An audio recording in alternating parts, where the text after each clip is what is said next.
Ladies and gentlemen, this is Street Apologist Live, Tuesday, October 12th. What time is it? 7:27, starting a little bit early. Nothing wrong with that, right? My name is Vocab Malone. This is the show where we serve the underserved and look into the overlooked. I'm your host, Vocab Malone. And we're trying some new things tonight. Hopefully they work. You know how technology can be. Sometimes it's our friend, sometimes not so much. But on Street Apologist Live, you know, we're a Christian show, we're an apologetics show. We specialize in talking about alternative urban spiritualities, such as Hebrew Israelism. We haven't covered Old Testament or Tanakh only Hebrew Israelism as much on this channel, but today we are, because recently San Miguel and we did a show about the House of Yisra'el in Cincinnati, one of my favorite cities in America, no joke. Gotta like Columbus, gotta like Phoenix, but Cincinnati is right up there. Probably my top 5 cities. Love that place. And so what are we going to do today? Well, we're going to be having IshYAH Ben YISRAEL and also IshYAH. And they're going to join me live to set the record straight. In their words, they're going to set the crooked thing straight. Because we recently did this video and they believe that they want to present their side of the issues that I covered, such as the history of the House of Yisra'el in Cincinnati, and especially their views on violence regarding Hebrew Israelism in the city as well. So I look forward to good dialogue, a good interview, and shout out to Dinu and Paul Wahid as we get started. Let's go.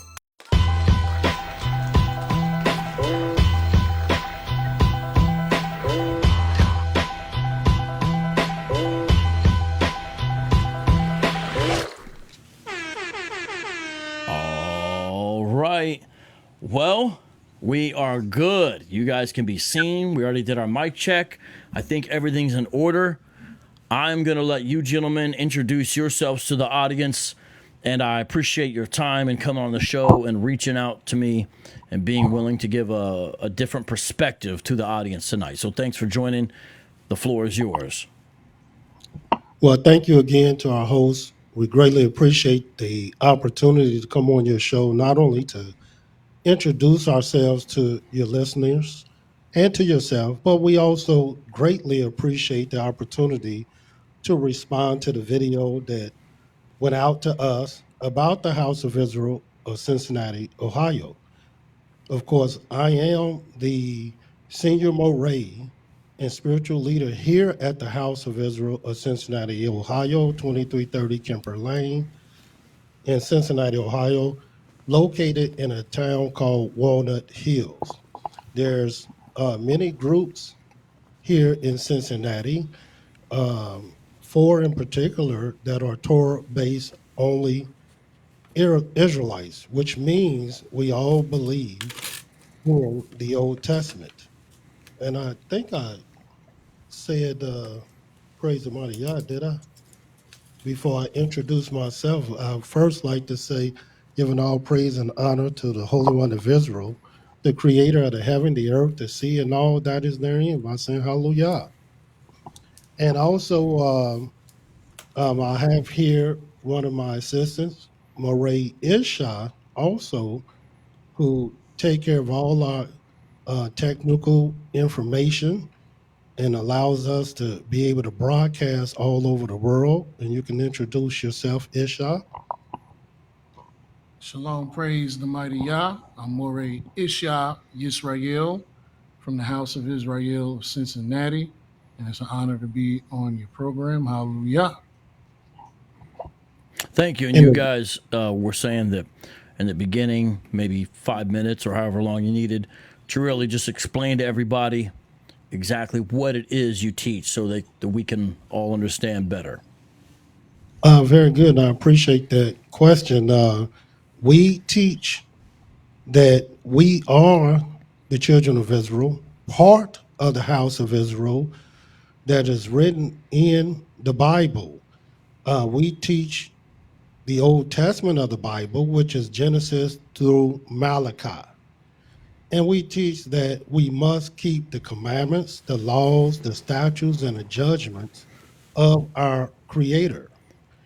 And although many religions have attach themselves to the house of Israel.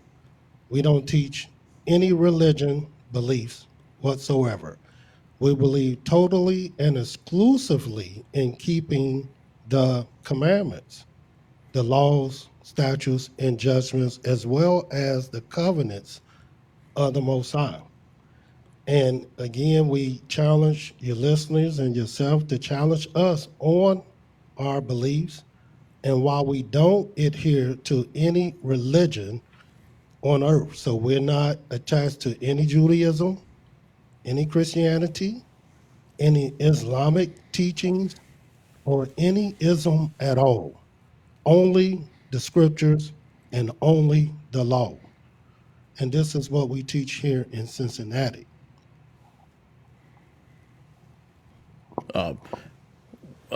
Anything else you want to say about your beliefs? Yeah. Yes, let me say this also. We know there's many religions probably in your listening audience, and the things that we might say, it's not meant to offend you at all, because we love our brothers and sisters. It's only meant to tell you our truth according to the scriptures.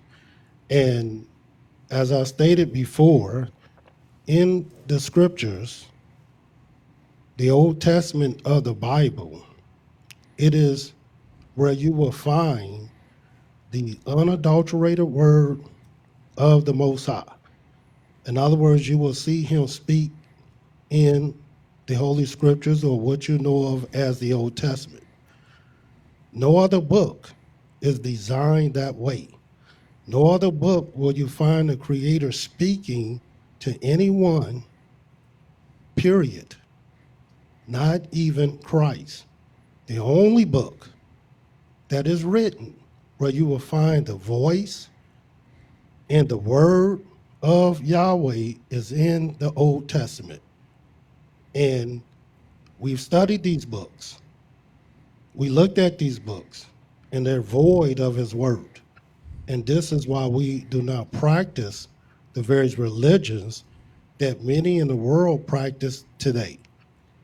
And the Old Testament, I may add, is not just a book for Israelites. If anyone desired to be saved in the world, and I don't care who they are or what sin they have committed, the Creator has a program for everyone to be saved. So there's no one that needs to believe that they are doomed. And I will prove that beyond a shadow of a doubt if I'm asked that. So one thing, more IshYAH, that you want people to understand of what you just said. I heard a number of things, maybe two main things, is that we view the Torah alone, as a source of Yahweh's revelation. And then secondly, that we at the House of Yisrael are not in a group who excludes those that might be called other nations.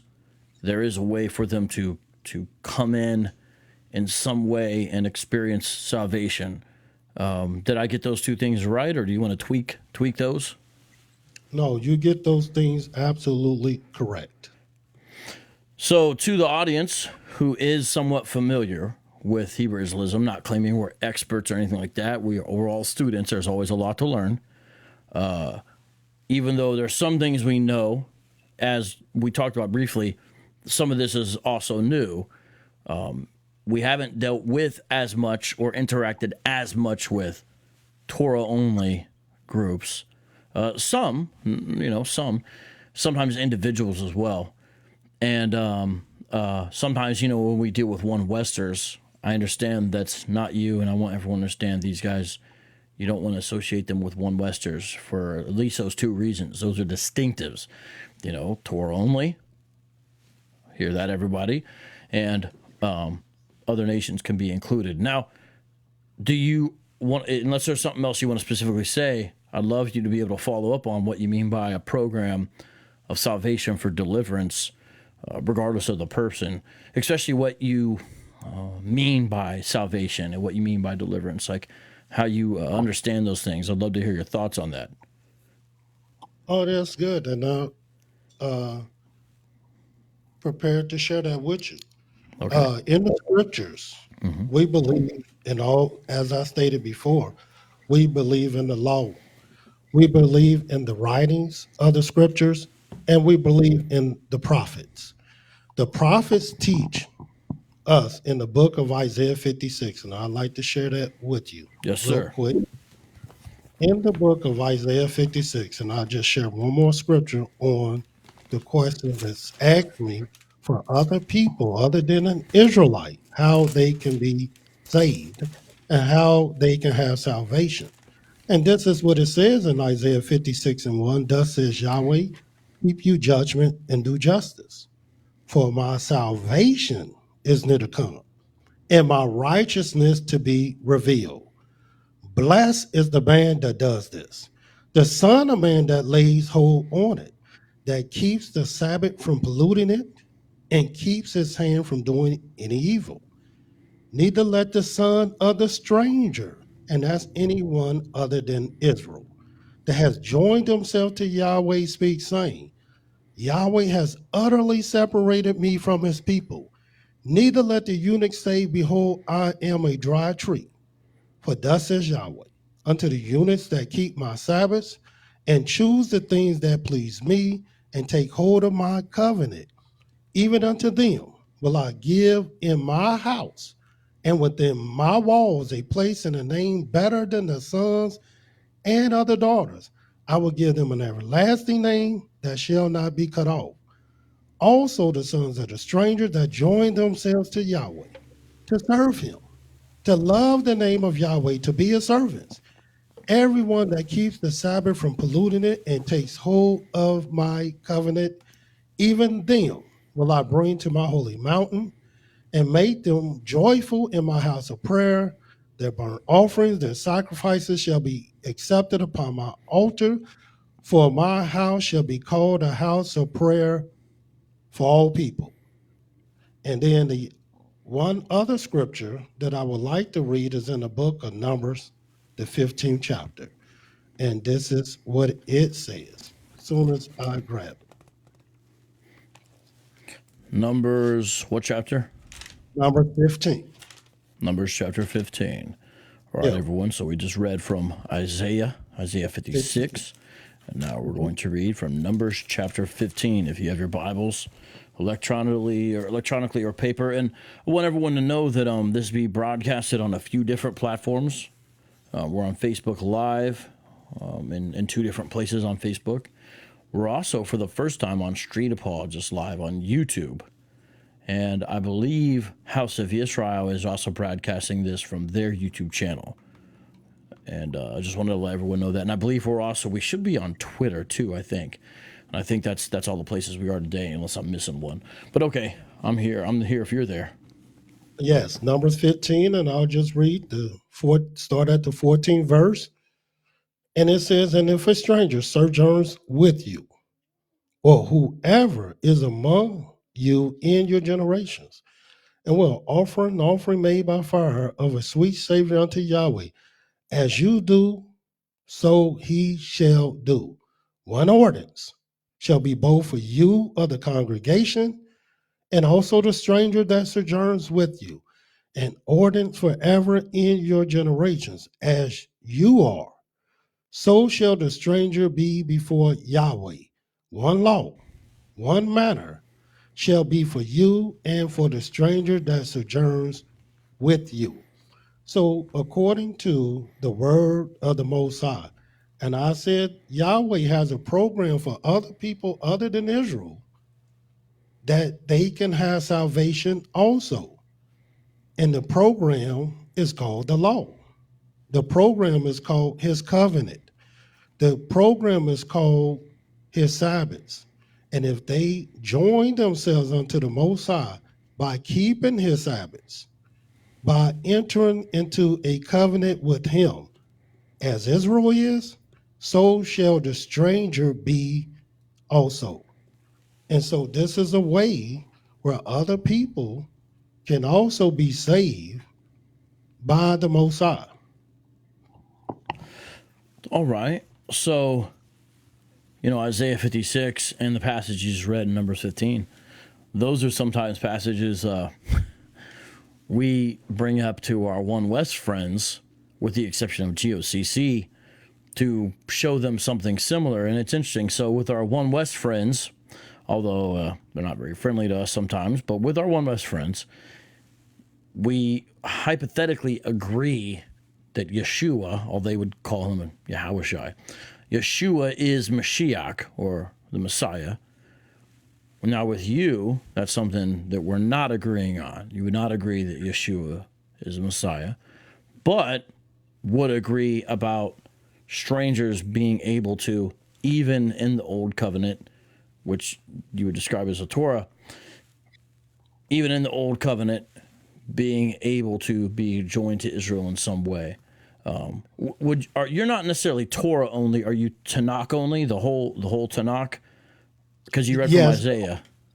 Yes, the whole Tanakh. Okay. Yeah. We're not practitioners of the Judaism. We believe in the whole Tanakh, and the prophets are a part of law. So everything they tell us, as that's law to us, because the Almighty said we're supposed to go by everything they tell him. He sent the prophets to return us back to him.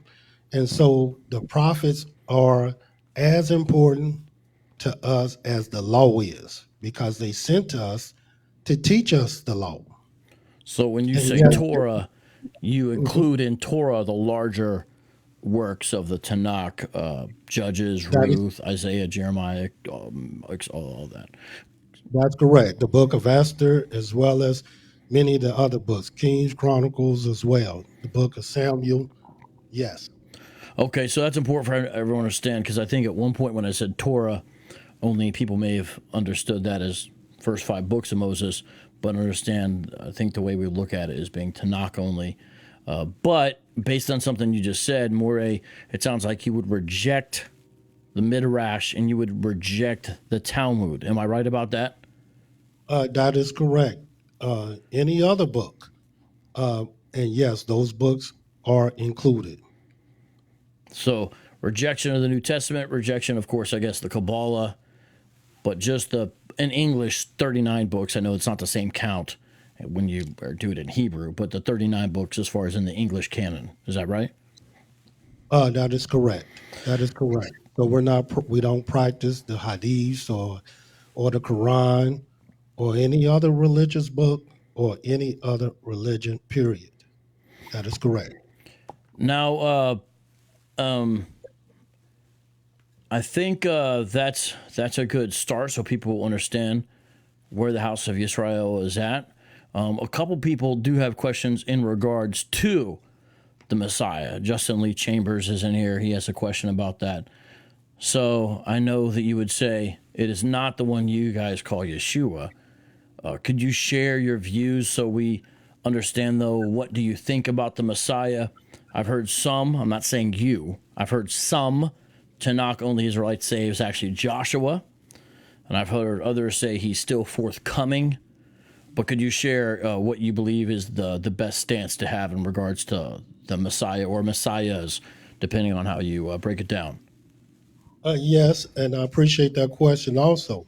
And right before I showed you just a couple of scriptures about who we believe is the Messiah. Mm-hmm. Of course, the word Messiah is a Greek word, but it just means the anointed one, the future king. And there is a future king that the Creator speaks about. But I just want to share with you why we do not, of course, we're not practitioners of the New Testament. So that states everything by itself.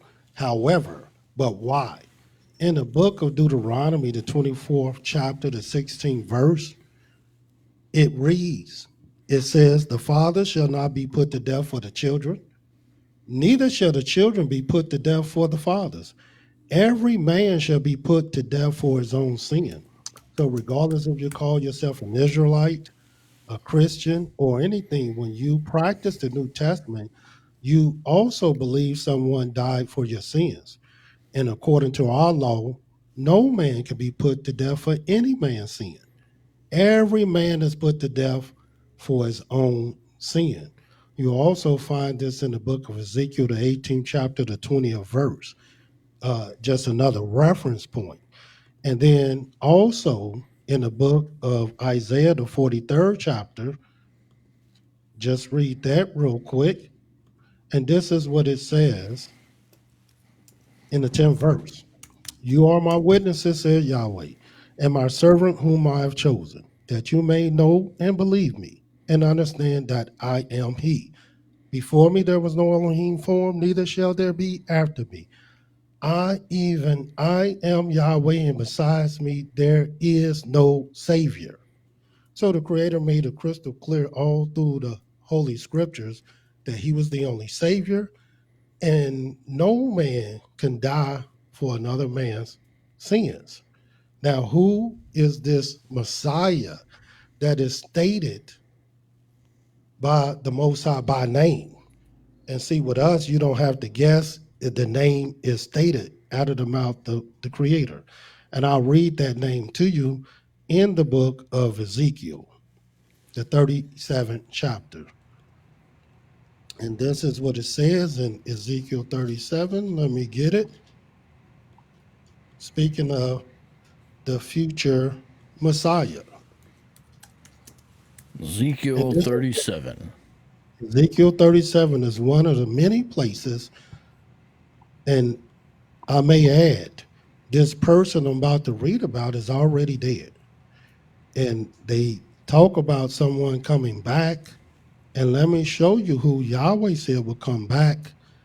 First in Ezekiel 37, and the only other place I'll show you is Jeremiah 30, although it's all over the Holy Scriptures. But in Ezekiel 37, and I'll read starting at the 21st verse. And this is how you know it's future. And say unto them, thus says Yahweh, behold, I will take the children from among the heathen wherever they have gone, and will gather them over on every side and bring them into their own land. And I will make them one nation in the land upon the mountains of Israel.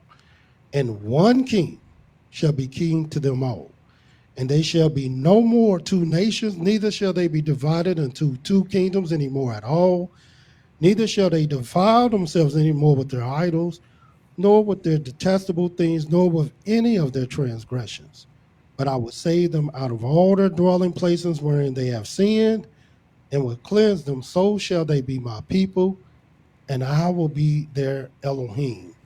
And David, my servant, shall be king over them. And they all shall have one shepherd.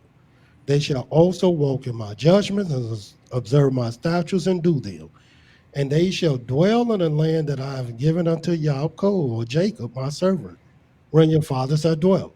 And they shall dwell therein, even they, and their children, and their children's children forever. And my servant David shall be their prince forever. And so here the Creator is letting us know his anointed one, his Messiah, is none other than King David. And at this time, King David been dead, but the Creator talked about bringing King David back. Not his son, not his grandson, but David himself. And you'll also read this in the book of Jeremiah, the 30th chapter. And I'll just read that just for reference point. But as I said, it's all over the Holy Scripture. In the book of Jeremiah 30, and this is what it says. Not only it says there he will be king, he will be prince forever, but in the book of Jeremiah 30, and you only can have one king at a time. Yahweh's king of heaven, David will be king on earth. And this is what it says. In Jeremiah 30, verse 8. And it says, I'll start at verse 7. Alas, for that day is great, so that none is like it. It is even the time of Yaakov's trouble, but he shall be saved out of it. For it shall come to pass in that day, said Yahweh folks, that I will break his yoke from off your neck, and will burst your bonds, and strangers shall no more serve themselves of him. but they shall serve Yahweh their Elohim and David their king, whom I will raise up unto them.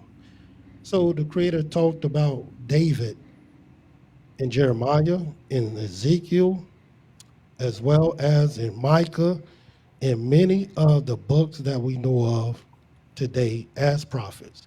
And he was prophesied to return, to be raised up amongst his own people, to rule, to be king of the whole earth.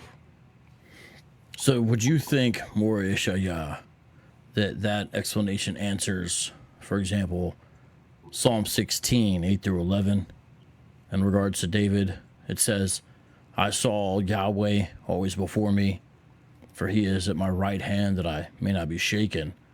Therefore my heart was glad and my tongue rejoiced, my flesh will also dwell in hope.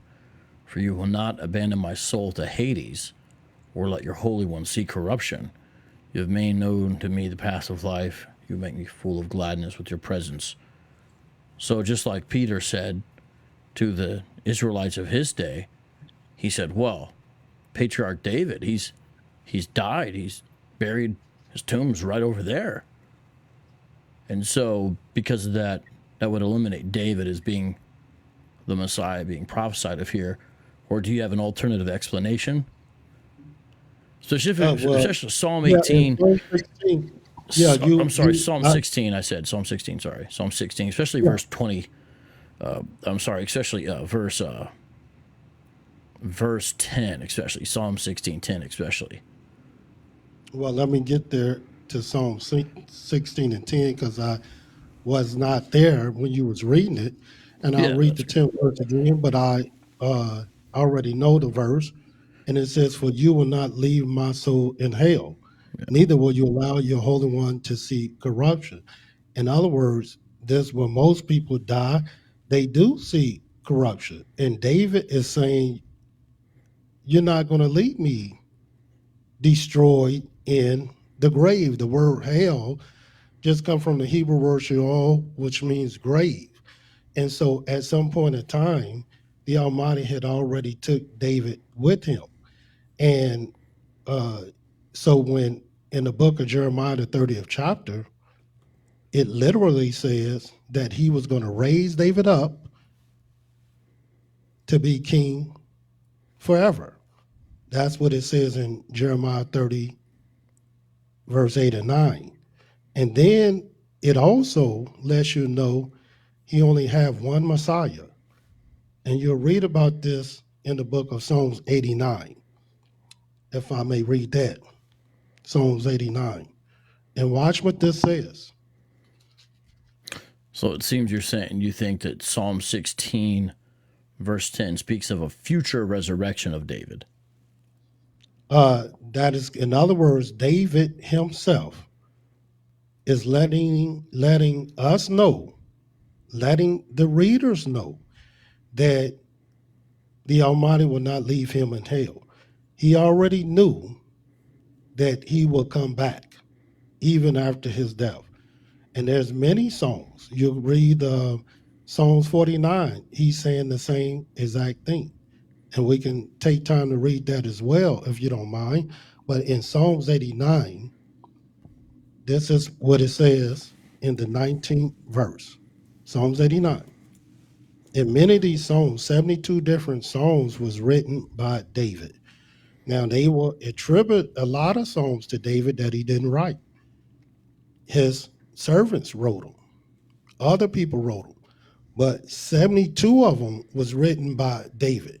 So many of the things he spoke in the first person, and then many of the things that's written in the book of Psalms is written about him. This is one in the book of Psalms 89. And this is what it says in the 19th verse. Then you spoke in a vision to your Holy One and said, I've laid help upon one that is mighty. I have exalted one chosen out of the people. I have found David, my servant. With my holy oil have I anointed him, with whom my hand shall be established. My arm also shall strengthen him. The enemy shall not exact upon him nor the son of wickedness afflict him. I will beat down his foes before his face and plague them that hate him. But my faithfulness and my mercy shall be with him, and in my name shall his horn be exalted. I will set his hand also in the sea, and his right hand in the rivers. He shall cry unto me, you are my Father, my Elohim, and the rock of my salvation. Also, I will make him my firstborn higher than the kings of the earth. And of course, this is exactly what the Creator not only did part of this while he was living, but will establish this whole government in the future. More IshYAH, in the psalm that you're in, Psalm 89, what do you think of verse 4, where it says, I will establish your offspring forever? Who do you think that's referring to? That's speaking of David. In other words, the Almighty said he was going to establish David offspring. Later on in this chapter, it said, even though they will sin against me, I will punish them with stripes, but his seed will last forever. So wouldn't his seed need to be one of his offspring, though? Say that again. Wouldn't his seed need to be one of his offspring, though? Yeah, but it never talks about his seed being king. The only one that it talked about being king forever, the only one talked about being a prince forever, the only one talked about being a shepherd forever is David.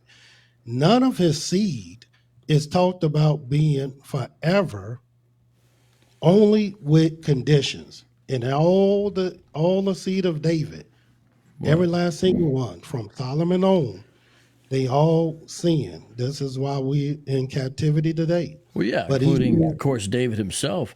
But Psalm 89:4 does say the offspring will be on the throne, because I will establish your offspring forever. And then there's the Hebrew parallelism there, because right after that line it says, and build your throne for all generations. Those two things are connected. And I think the reader's supposed to ponder that. That's why it says Selah, that pause. I agree with that. Of course, there's no throne of David right now. Right, but there is if Christ or a Messiah is an offspring of David and he reigns forever. Then this could actually be fulfilled, right? If, and I would say yes, if Yahweh did not tell us that he was going to raise David up. See, that's part you ignoring. We just read that in the book of Jeremiah, the 30th chapter, verse 8 and 9. And we also ignoring the fact that in Ezekiel 37, he said David. See, he didn't have to say David. He could have said the seed of David, the offspring of David, the offshoot of David. But he said David will be king forever. And the throne is named after David. And not only he said that, he said he only got one shepherd. And that one shepherd is David. You'll read this in the book of Ezekiel, the 34th chapter. Can I read that? Yeah, while you're going there, in regards to, earlier I asked you about Psalm where it says, you won't let your Holy One see corruption, you won't leave me abandoned in Sheol. And of course, we would say, hey, look, well, David's dead. He's right over there. But if you have a resurrection from the dead, then that would actually fulfill it. That's why it couldn't be David. You're saying it's a future resurrection of David, but I would wonder, wouldn't that be the case for all faithful Israelites, that they'll be risen again? Because like Daniel 12:1-2 says, at that time your people shall be delivered, everyone whose name shall be found written in the book. And many of those who sleep in the dust of the earth shall awake, some to everlasting life, and some to shame and everlasting contempt. So certainly David will experience the resurrection in the last day, but so will Daniel, so will Shadrach, Meshach. I know those are not their Hebrew names, everyone. But I'm saying, wouldn't that apply to all faithful Israelites? They'll all be risen up in the last day, not just David. So that's why it seems like that verse would eliminate David, because he did experience corruption in regards to his flesh. He died. He was not risen again. He will be risen Well, again, but so will all faithful Israelites. So it's not really exclusive to David.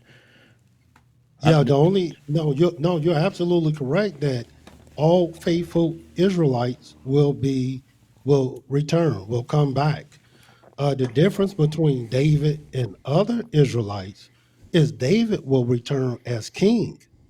David will return as the only prince. David will return as the only shepherd. And that's the difference between David and other Israelites. Yah could have made anybody a king, and he never mentioned Christ as being king. He never mentioned Christ as being shepherd. He never mentioned his name at all. Not Well, Micah Yash. 5, Micah 5, Let me 2. just say this real quick.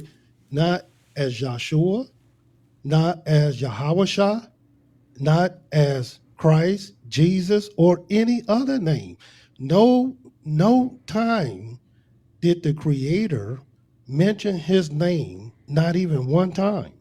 And I'm showing you what the Creator himself said out of his mouth. And such as, and I'll read this and then maybe you can show me otherwise. But in the book of Ezekiel 34, this is what the Creator said about David. And you're right. During the time of Ezekiel, David had been gone. He's been dead. But the Creator still said this in spite of David's death. And he said in the book of Ezekiel, the 34th chapter, the 19th verse. And as for my flock, they eat that which you have trodden with your feet, and they drink that which you have filed with your feet. Therefore, thus says Yahweh to them. In other words, this is not thus said an angel, or thus said Ezekiel, or thus says anyone else. This is thus says Yahweh. In your book, it might say, Lord thy God. But it's still God speaking. Behold, I will judge between the fat cattle and between the lean cattle, because you have thrust with side and with shoulder, and pushed all the disease with your horns till you have scattered them abroad. Therefore will I save my flock, and they shall no more be a prey. And I will judge between cattle and cattle, and I will set up one shepherd over them, and he shall feed them. Even my servant David, he shall feed them, and he shall be their shepherd. And I, Yahweh, will be their God. My servant David, a prince among them, I, Yahweh, have spoken it. And I'm saying anyone that speaks anything else, they're not speaking against me. They speaking against the Most High, because he the one spoke this. Right. I'll mention one other thing, and then if you want to respond, and then maybe hopefully we can move on to some of the other elements we wanted to discuss. To the people joining, I am speaking with Moray IshYAH and Moray IshYAH Yisrael, both from the House of Yisra'el, Cincinnati. I recently, with Sam Miguel, did a live stream, partially about their congregation there. They said, hey, I'd like to respond to it. I said, okay. In the beginning, they wanted to explain what they taught, so they did a little bit about that. I'm asking a few questions in regards to the Messiah, but we're going to move on in a second here. We're going to talk a little bit more. I'm just letting everyone know, because I see a couple of people saying, hey, what exactly is going on? And so just trying to catch everybody up. But now you had said, he wasn't called shepherd, and I mentioned Micah 5. And if I could read that, and I'd love to hear your reaction to this, verses 2 through 5. But you, O Bethlehem Ephrathah, who are too little to be among the clans of Judah, from you shall come forth for me one who is to be ruler in Israel. So there, of course, is that kingship language. Whose coming forth is from old, from ancient days. That's important. I think there's something in there I would like to point out after I read these next couple verses. Therefore he shall give them up until the time when she who is in labor has given birth. Then the rest of his brothers shall return to the people of Israel, and he shall stand and shepherd his flock.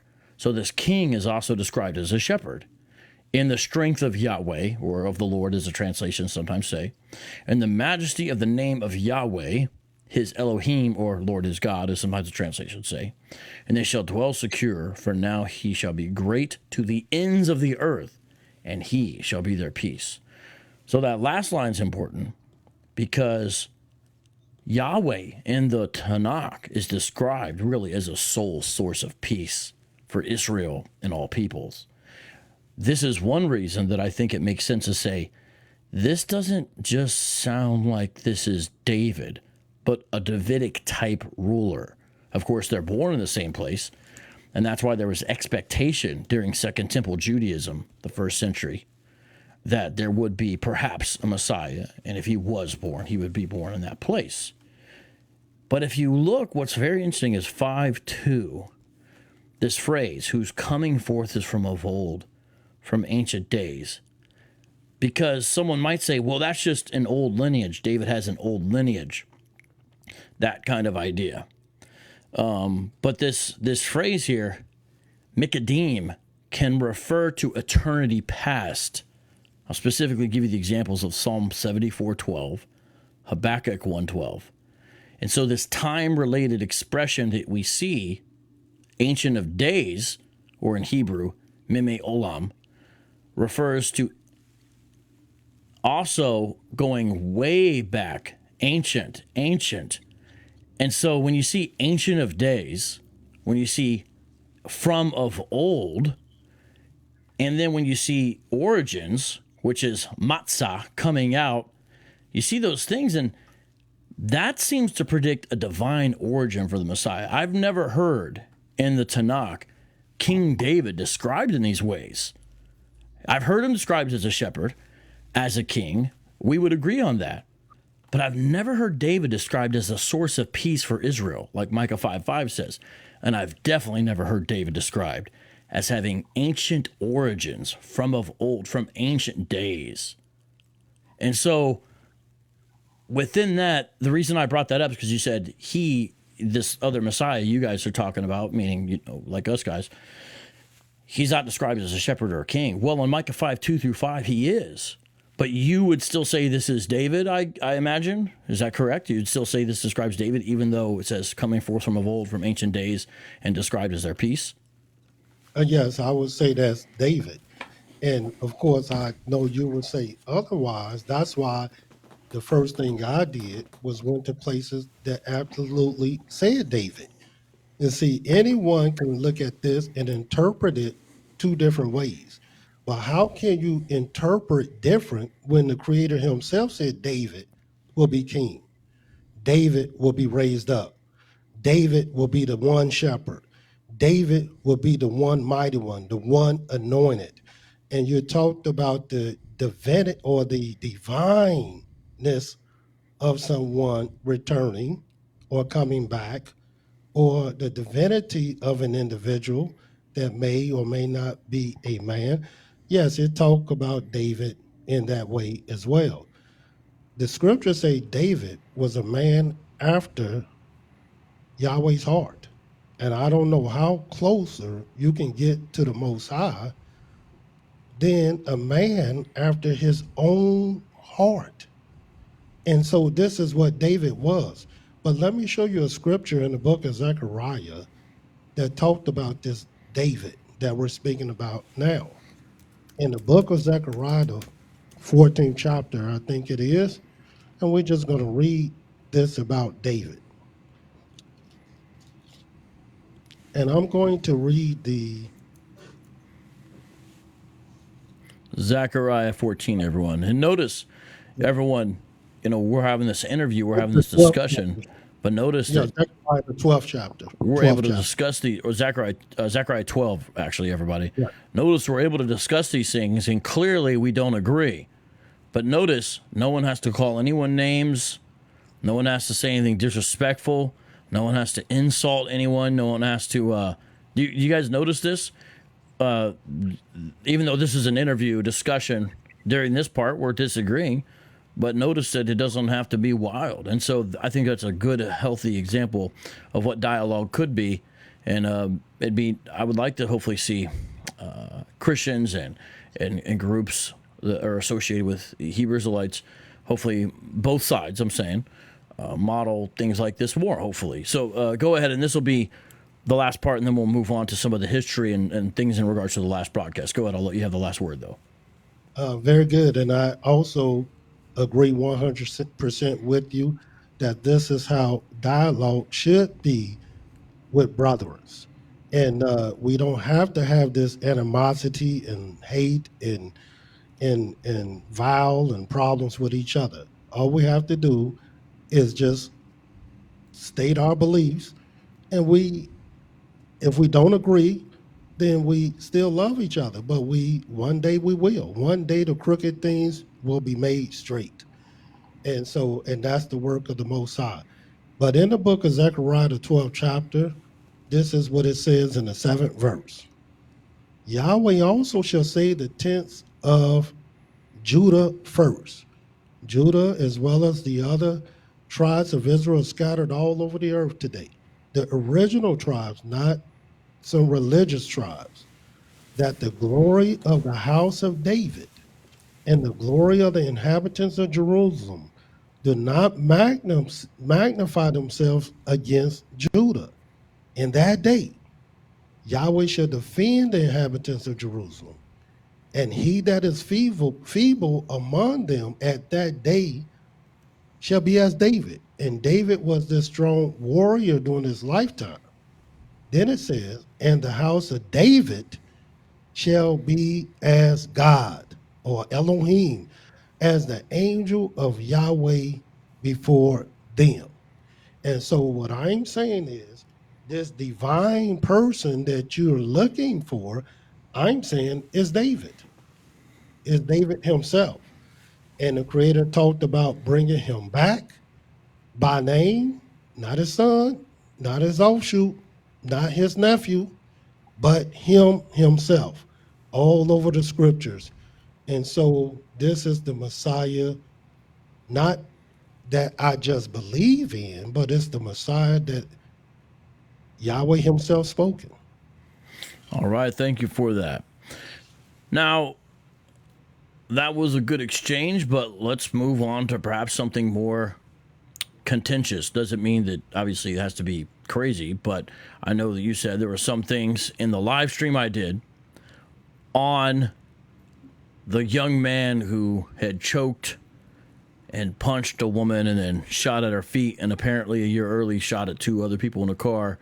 In that discussion, I discussed House of Yisra'el and read a few things related to that, even going back to Hananiah Yisrael. I know within that context, you said there were some things that you found offensive or took umbrage at or disagreed with strongly.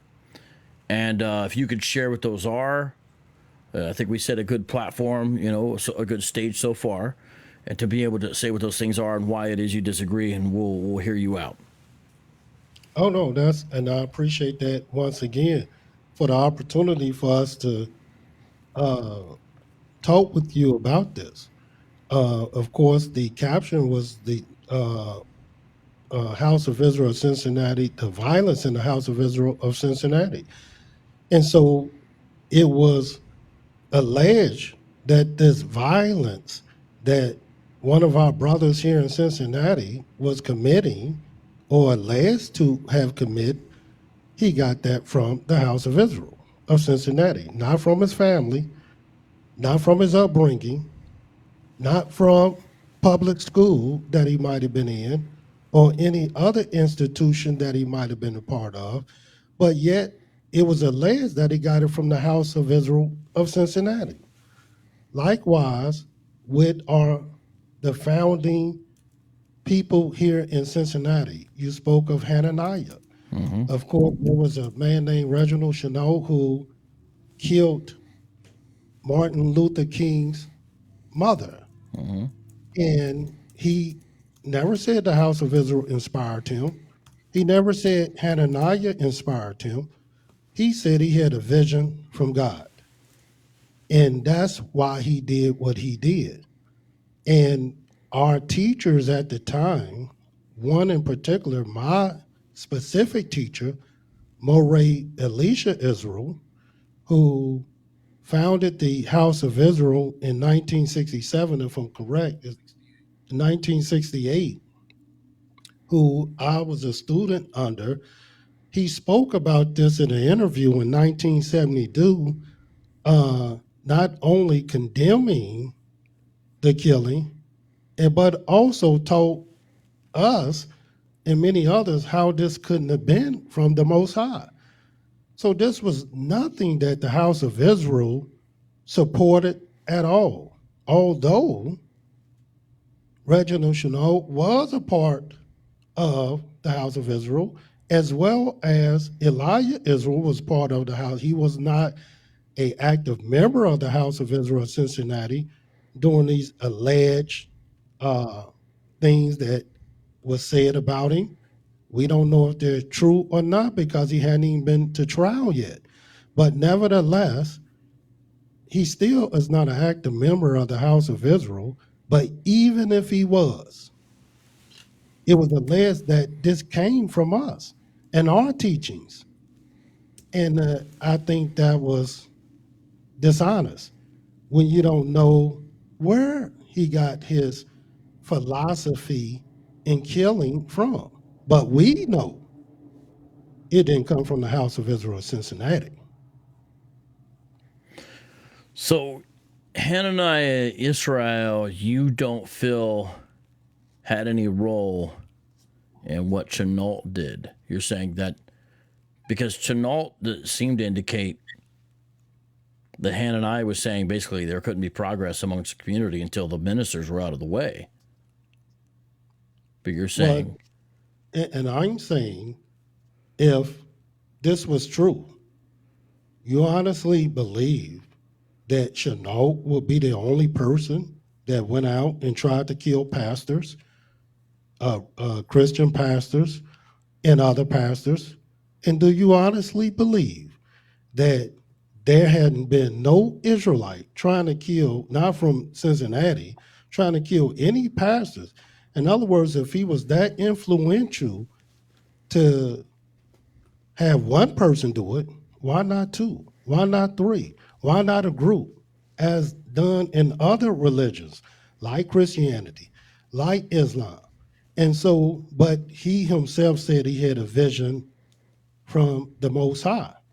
And we know this is not the way of the Most High. The Most High never inspired an individual to go blow up a building, never go to kill someone, but just the opposite. The Creator gave visions to prophets to warn the people about him, to let them know that they were committing things against him. And so Yahweh was an Elohim, a God that warned people. And no, I don't believe Hananiah, even though I never met Hananiah, inspired him. And why do I believe that? Because my teacher, who was under Hananiah, Moray Elisha Israel, said he didn't. And he was there. And none of them, what Hananiah did teach, he let our people know who they were, that they were Israelites, and that the people of the Bible were black. And this was some of the main teachings during that era and during that time. And that's why, like I said, if you had 2 and 3 and 4 people propping up, trying to kill people, saying they was inspired by the teachers to kill people and to hurt people, then you might have a point. But this Lone Ranger that is in history, he don't represent the teachings of our founding brothers here in Cincinnati. Would you view Hananiah Israel as the founder of House of Yisrael? Well, he's the one, he was the one who brought this teaching to Cincinnati through the way of Chicago. And he inspired many people here in Cincinnati to learn and to know self. And when they begin to exercise their own mind to learn the scriptures, and Hananiah was very, very versed in the scriptures from what I hear, He inspired a lot of Israelites. And a great community came out of his teachings. As I stated before, my teacher did. And my teacher, Moray Elisha Israel, his videos have went all over the world. His videos are all on YouTube. And you can research his videos.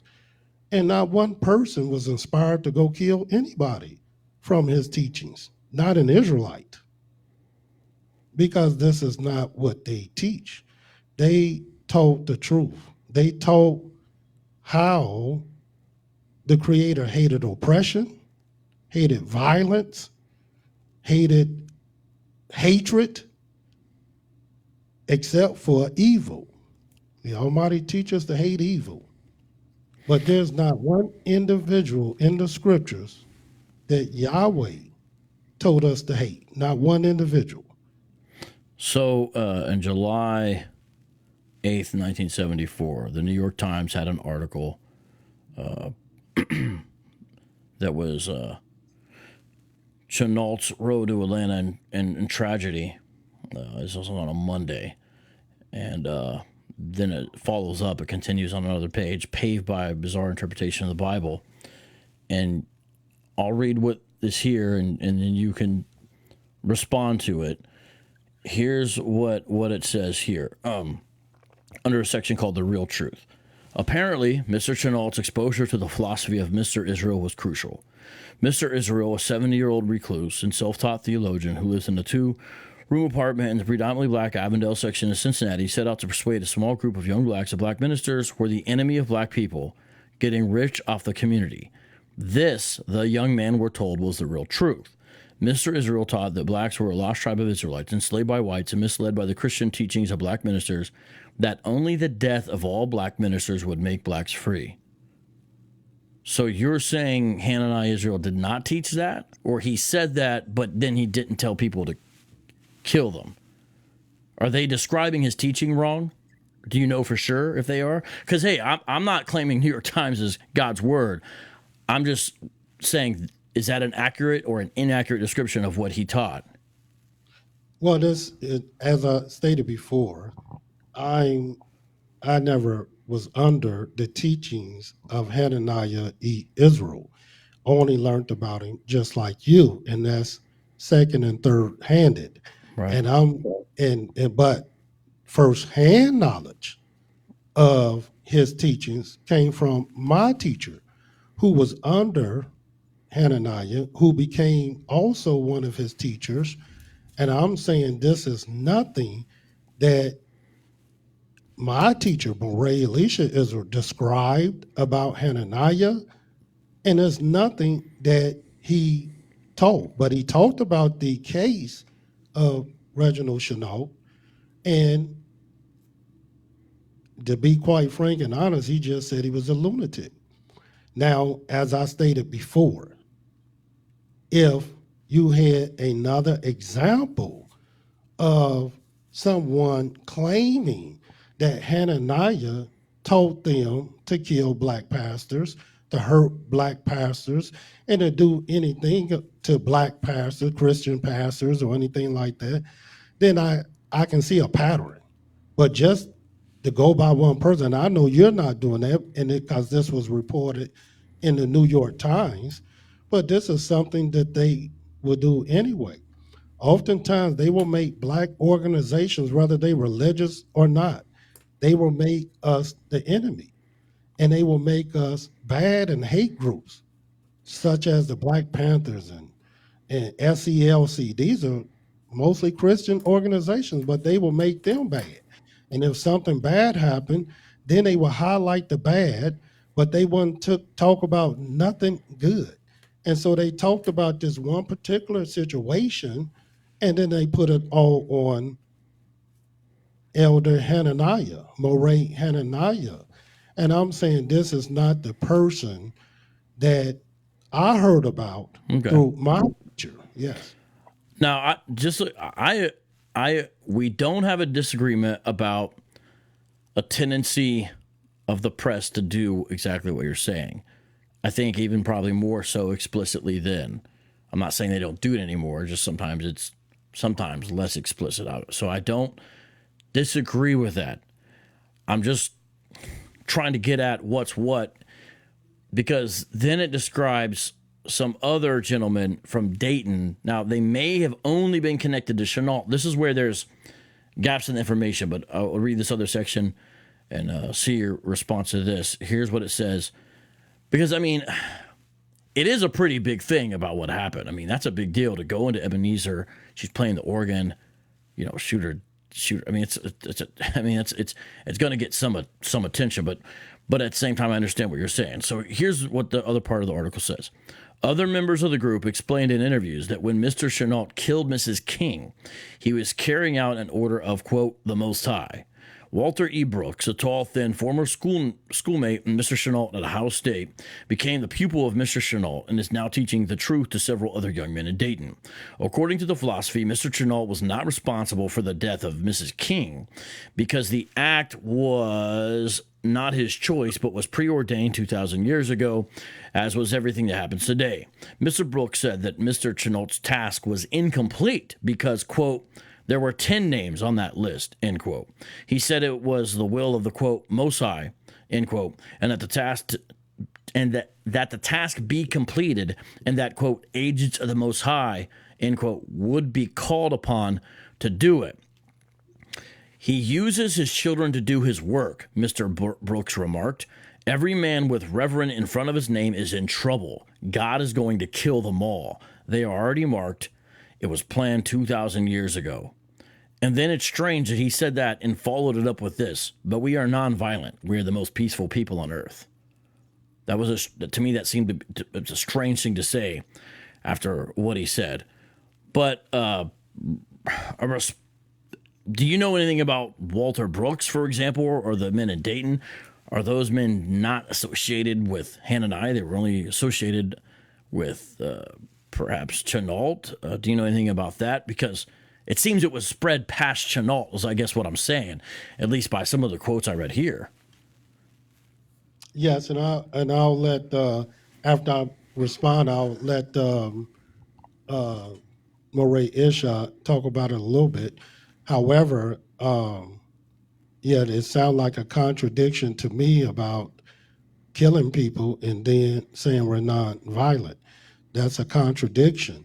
And again, I think because I don't know the gentleman that you speak of, but my first hand knowledge of Hananiah and his teachings, once again, was from a teacher who was one of his closest confidants, a teacher of his, and someone that was with him before many of these people that you're speaking about. Mm-hmm. So Moray Elisha was one of his first students.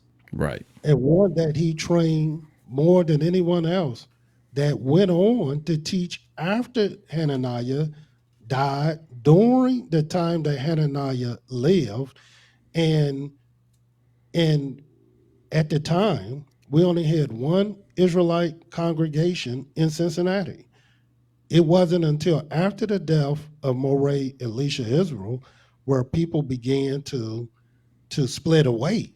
But during his life, there was only one Israelite congregation in Cincinnati at the time, and this was Hananiah's closest confidant, and he never said one negative thing about him whatsoever.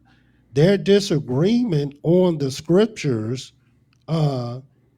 was a disagreement of doctrine, but he was like a son to Hananiah, and so they respected and loved each other until his death. And so these things I'm hearing about with Chenault, and this is the main thing that we want to know about his vision that he had to kill black pastors. You talked about this Walter guy saying, well, his mission wasn't completed. It wasn't even completed with the one person, because he killed not a black Christian pastor, he killed the wife of a black Christian pastor. Yeah, because he said he wasn't there, but yeah. Yeah, well, if he wasn't there, then you just come back. But you don't kill someone else if you got this from the Most High. And that's why I said these things, many people have visions that they claim they got from the Most High, but these are not visions at all. And the teacher Hananiah I heard about would have never told this man to go kill someone. If he really believed that, he would have killed them himself. But he didn't believe this. And the one that was closest to him surely didn't believe it and never taught it and never inspired us to do it. And so we're still teaching to this day. And he taught Moray Elisha Israel taught over 45 years before his death. And we're continuing on those same teachings that he taught, and that is to keep the laws, the commandments, statutes, and judgments of the Most High. And this is why you don't see us on streets hollering at people, screaming at people, Right. saying hateful things to people. No, we don't do any of these things because the Almighty don't tell us to do these things. Right. And everyone, I want everyone to understand who's listening, by the questions I'm asking him and the discussion we're having, I am in no way, everyone please listen, insinuating the two gentlemen I'm talking to are, secretly, doing the same thing. That's not, I'm not saying, or that they're affiliated or that they're cool with that. I'm not saying anything like that. I am asking them questions. My questions probably are especially for, and I know they're not necessarily in the best position to answer. I also want to respect that about Hananiah, Israel. And the reason why I say they're not in the best position is because they're sort of a generation removed. They're too young to really be able to say that. But they're saying what they know, and I want everyone to understand that I believe these are men of integrity who are saying what they know, and so there's not some between the lines type of thing going on here. And I appreciate the responses, and I take them at face value. And I want everyone to understand that. With that being said, there's one other thing, byline, Dayton, Ohio, July 7th from the New York Times. I didn't realize I had this one too. It's under the title "Deathless Found in Chenault's Room." And I don't know if you guys have heard this or revisited it, but there's one other thing that I thought was relevant that I caught while you were speaking, not from what you said, I'm saying, but as I was going through this to say, okay, what else might be of value? Because it actually gets into even a scriptural interpretation. This is under the section of the newspaper article called "A Move to Dayton." And here's what it says. Then Mr. Chenault heard of Mr. Israel and met the old man in Cincinnati in March 1973. The student made several trips to see Mr. Israel, taking Mr. Brooks and other friends with him to discover the truth. So I thought that was significant. Often the session was taped so that Mr. Chenault could take the tapes back to Columbus, that's where I'm from, Columbus, Ohio, to study them. He made numerous phone calls to Mr. Israel to continue the discussions or ask for interpretations. The truth was a curious literal interpretation of the Old Testament. Whatever the problem, the answer was to be found in the Old Testament as interpreted by Mr. Israel. Now, of course, these are secular people trying to write about religious beliefs, so take that with a grain of salt, everybody, but let's continue on. Mr. Israel taught Mr. Chenault that the problems of blacks were traceable to false prophets, ministers, and civil rights leaders. For example, and this is the main part I wanted to look at, Mr. Israel counseled that black ministers had deceived black people, and Zechariah chapter 13 verse 3 declares, quote, "And it shall come to pass that when any shall yet prophesy, then his father and his mother that begat him shall say unto him, Thou shalt not live." Mr. Israel told Mr. Chenault in a tape-recorded interpretation that the verse meant that when God established a black kingdom, some of the false prophets, the ministers, would sneak back in, but both father and mother, this is a quote now, but quote, both father and mother will be the first to kill them because they will not want to go through the hell we've been living in for 400 years, end quote. Mr. Chenault tested his new philosophy on friends and family. Now, this is important to understand that, just like you said, he had some issues. Most people rejected it, so I'm going to read this next line to be fair.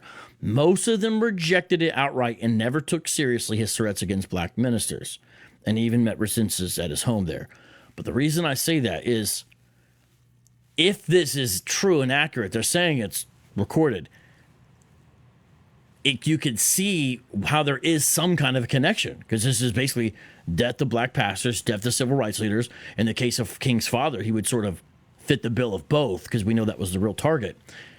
Now, I understand you can only speak what you know. And I also understand, from my understanding, really, that he's not even properly understood as the founder of your particular congregation, because that was a gentleman who left. So, I want everyone to understand that Hananiah is not even the founder of House of Yisra'el that we're speaking on. Now, he seems to be the first, or one of the first people to bring this information to Cincinnati.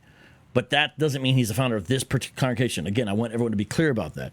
So with that preface, last thing on the Chenault thing, and then maybe we can move on to some other stuff. But I'd love to hear what you have to say about that, either of you gentlemen.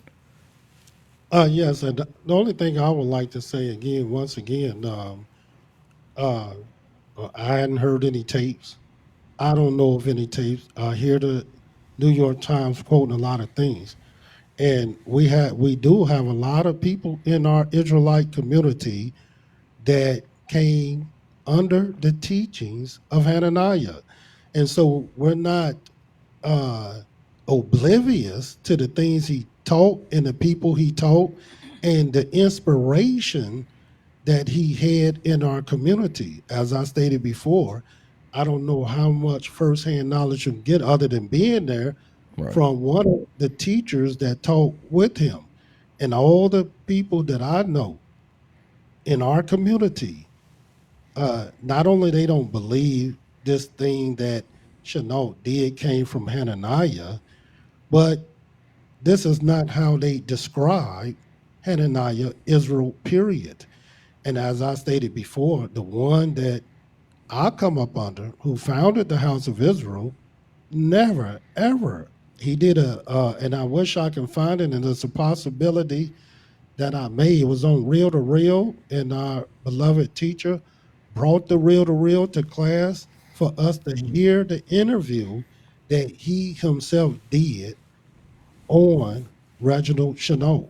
Because once that happened, many of the newspapers and news agencies came to Cincinnati, as you are stating, and that is true. They interviewed a lot of the people in the Israelite community, and one of those individuals was my teacher. And his interview was in 1972. I heard it personally, and if it's still available, I will be glad to share that with everybody. But nobody, everyone that I know that came under the spiritual teachings of Hananiah, none of these people did any of that or were violent or took that same position. So I don't know why this position was taken by Chenault and why he did. I only can go by what he said. Right. And he said this was a vision from the Most High, and I believe that vision was false. And just real quick, Moray IshYAH wanted to share information on that. Hallelujah. And you kind of brought out some of it in the article that you expounded on, but the Reginald Chenault, and this is where the article is a little inaccurate, Reginald Chenault and the others in Dayton, Ohio, then that's exactly where they were. They were in Dayton, Ohio, and they actually heard of Hananiah through tape recording. They only sat before Hananiah about twice. Okay. And so most of what they knew of Hananiah and his teachings came from tape recordings, and Reginald Chenault was the one giving most of the interpretation to himself and his followers. And he himself took it upon himself to go and do these things, and he referenced Hananiah, but he was not under Hananiah as Moreh Elisha was. He did not sit in his classes. He did not learn from him as our teacher Moreh Elisha did. And this is why Hananiah didn't support what he did, nor did Elisha, nor did anyone in Cincinnati at that time. So I appreciate that, IshYAH. So what? Let me see if I got this right. You were saying, yes, he learned. We would probably disagree about this part, but I'll just put it this way. Learned he was an Israelite from Hananiah and was introduced to some basic things, but he's only meeting him a few times. He's got tape recordings, but then when he's playing these for people in Dayton, a city also which I'm somewhat familiar with, being a Columbus, Ohio boy, when he's playing these, he essentially is sort of acting as an interpreter for what Hananiah said, but he's not properly interpreting him. He's sort of interpreting to him his own version, which is not really what Hananiah is saying. And so then you sort of have a sort of an unreliable conduit by which this stuff is going, and it's Chenault, and his interpretations are they're askew of what Hananiah was saying. Because, and again, even reading the article, even if it was accurate, even from that, it didn't really say, just from that little article, Hananiah then was telling Chenault, do this now, or this is your responsibility. He, even from the article, I think you could say, well, this sounds like this is something that he was saying would be in some way a future thing, sort of with God as the judge or something. Because Christians, just so they're supposed to, and I do by God's grace, believe in the judgment of God as well. You know, I believe in, so if a Christian is expounding, say, on the book of Revelation, I know you wouldn't hold that, but you wouldn't have to be Revelation. Revelation, of course, quotes the Old Testament a lot and says, this is what God is going to do. That doesn't mean they're saying, you go out now and destroy wicked or something like that. So I'm trying to meet you. Sorry if that was a little long, but it seems like that's what you're saying. And I think something that I'm getting from IshYAH, more IshYAH as well, is you didn't literally say this, but something along the lines of, well, let me ask that. I think you guys probably feel like because of this act back then that's not even directly connected to you, that Israelites in Cincinnati have been sort of besmirched, with something that's not really, that shouldn't be laid at their feet, I think is something also that I'm getting as a general sense. Sorry if that's two questions, but response to that. Yeah, and not that it should not be laid at our feet. We welcome the questions. It's just like the reason why we're talking today with you is because the video you said that the violence of the House of Israel Cincinnati. Now, if people run with that, that's what they will believe. That's what they will get out of it. That's what they would interpret. So we here just to make the record straight on that. And so just like the Chenault situation, we don't have to be first-hand encounters. All we have to do is look at the truth. And at the end of the day, many of the things that he learned, Hananiah might have talked about black pastors. We talk about Christianity and Islam and those that believe in these things. And at the end of the day, someone might interpret it. I have people that listen to me that never met me. They only heard of me and hear me through the internet. And so I don't know who they are. I don't know what state of condition their mind is in. And they may go and do a heinous act and then say, look, my teacher is IshYAH Ben YISRAEL. And he teach this and he teach that. And then they call me and I let them know I don't even know this person. And I don't know how he interpret this thing, but he's attributing this violence to me. And I just don't think that's fair because this violence, he might have heard the teachings of Hananiah, but just to exclude his upbringing, his schooling, the community that he lived in, where we get a lot of our beliefs from. Before many of these people were Israelites or claimed to be Israelites, they were first Christians. So I don't know where they get these things at, but I see a lot of things is pointed towards Hananiah in the past, and I can believe it too if I didn't meet his other parishioners, if I didn't meet his other students.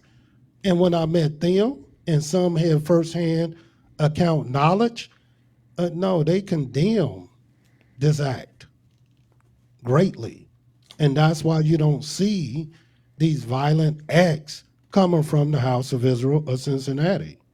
Right. I may add that really with any Israelite group, even though they call us hate groups and all kind of other names, you just don't see this violence there.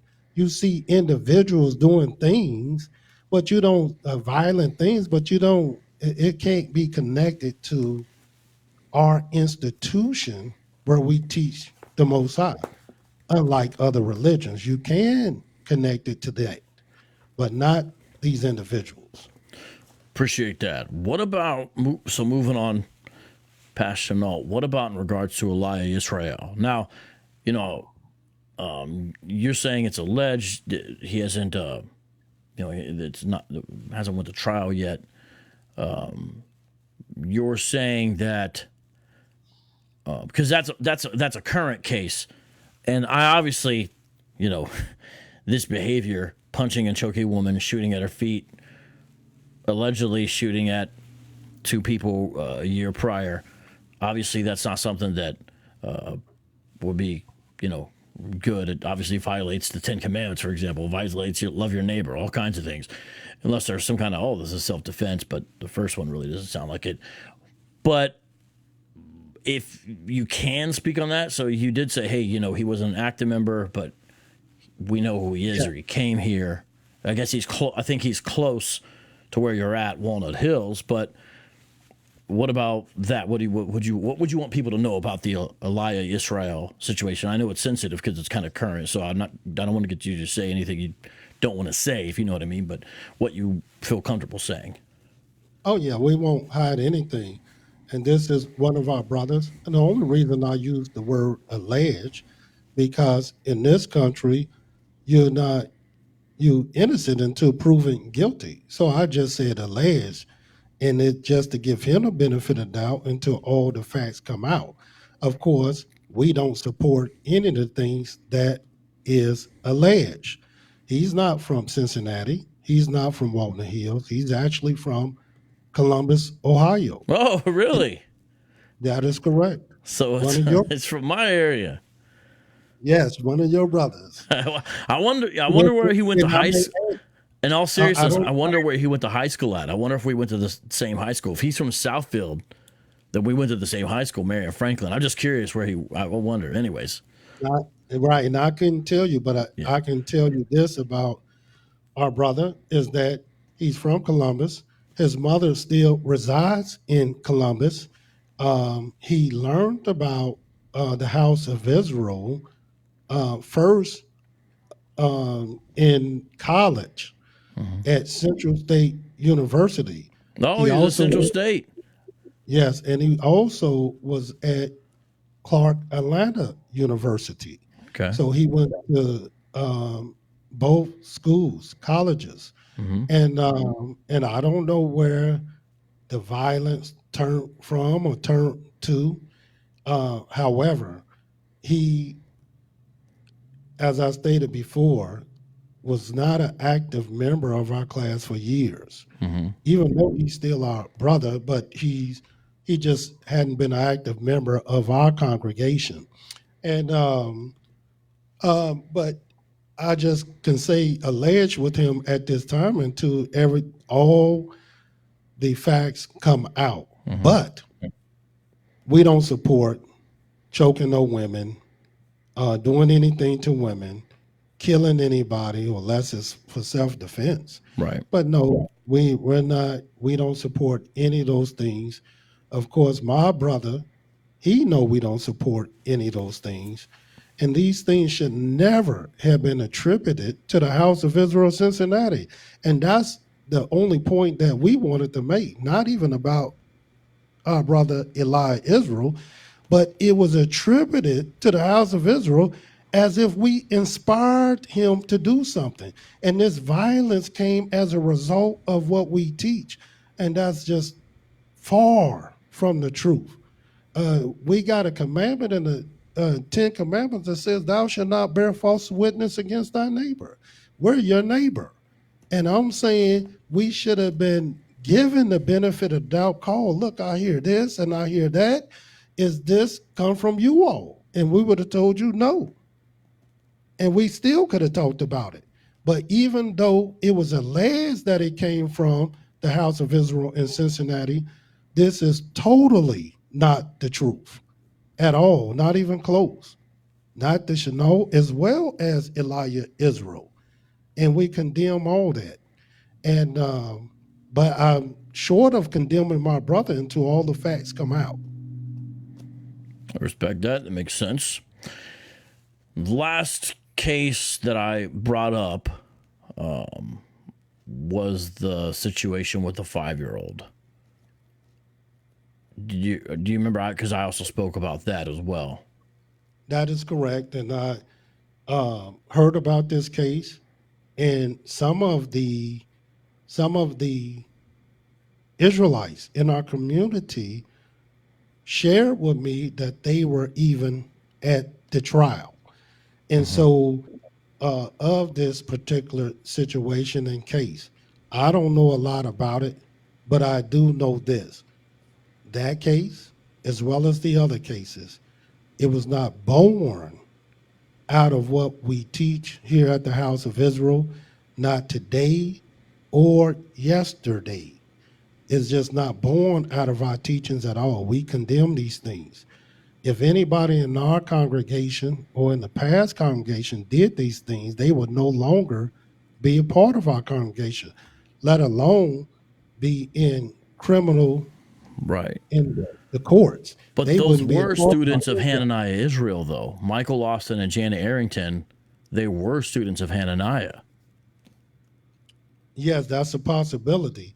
It's just like if you had a church and you had people in your church committing crimes or doing things, that am I to attribute that to you and your teachings and your belief? Just because somebody choked their wife or had an abusive relationship or maybe stole for some reason or maybe did other things, these are things that we teach against. So we don't support these things at all. And I can't see Hananiah supporting these things whatsoever. He taught against these things. I don't know who. That was with the Children of Israel group. Was what the group was called, Children of Israel. That I guess it says in this thesis, the master's thesis, that he was the local leader of at the time. That is correct. And let's talk about this thesis for a second. It was by a woman named Sable Willis. And this woman is a Israelite. She's a friend of ours. We are the ones that inspired her to do the thesis. And she did it with our support. We was the first ones that she interviewed to do her thesis. As a matter of fact, she didn't even know about a lot of these things, and we shared them with her. And so that she can have a good round view of what she was writing about and how Cincinnati was started. And when you read the whole thesis, you will learn that we're not a violent group at all. We're not a hate group at all, which the government says. We none of the things that people allege to say about the House of Israel. And she had problems writing this thesis. She was shut down many times, but she persevered and she was able to publish it. But no, this came as a result of the House of Israel. We helped her, we provided the information to her, and she's an Israelite, and she's a friend of ours. And she was not happy about seeing the video either. And I'll make sure you get her information. You can talk to her directly. And so she personally pointed out these cases, not to show that we're violent or the teachings are violent, but just an overall view of the things that has happened historically in Cincinnati. Yeah, you are quoted, of course, in the thesis. You're quoted a number of times. Yes, I was interviewed, and my other teachers was interviewed. I gave her many other Israelites that she could have interviewed, and I'm sure she did. And we provided various literature and articles and things that will help her in her thesis. And then you as well, Morai IshYAH, you were quoted as well from one of your songs. In a song entitled Black Supremacist Volume 2, which says, it's death to Babylon, death to Lucifer, death to America, yeah, death to the white man, death to the evil man, death to the oppressive man. Always on my neck, you always feed me with disrespect, so it's time for revolution, yeah. We've been caught in destitution, yeah, yeah. Yah, about to give us retribution, yeah. Vengeance he will avenge. Not I, son, I don't seek revenge, but I will repent for the sins I have committed, in a song called Death to Babylon. Yes, I made that. So you could, I think if you see that in connection with some of the stuff we're discussing, I mean, it's, I don't know. It's not, I feel like, you know, it's not like I'm a crazy person saying, well, you could say there's some disturbing stuff in here. I mean, death to the white man, death to America, death, you know, I'm just saying.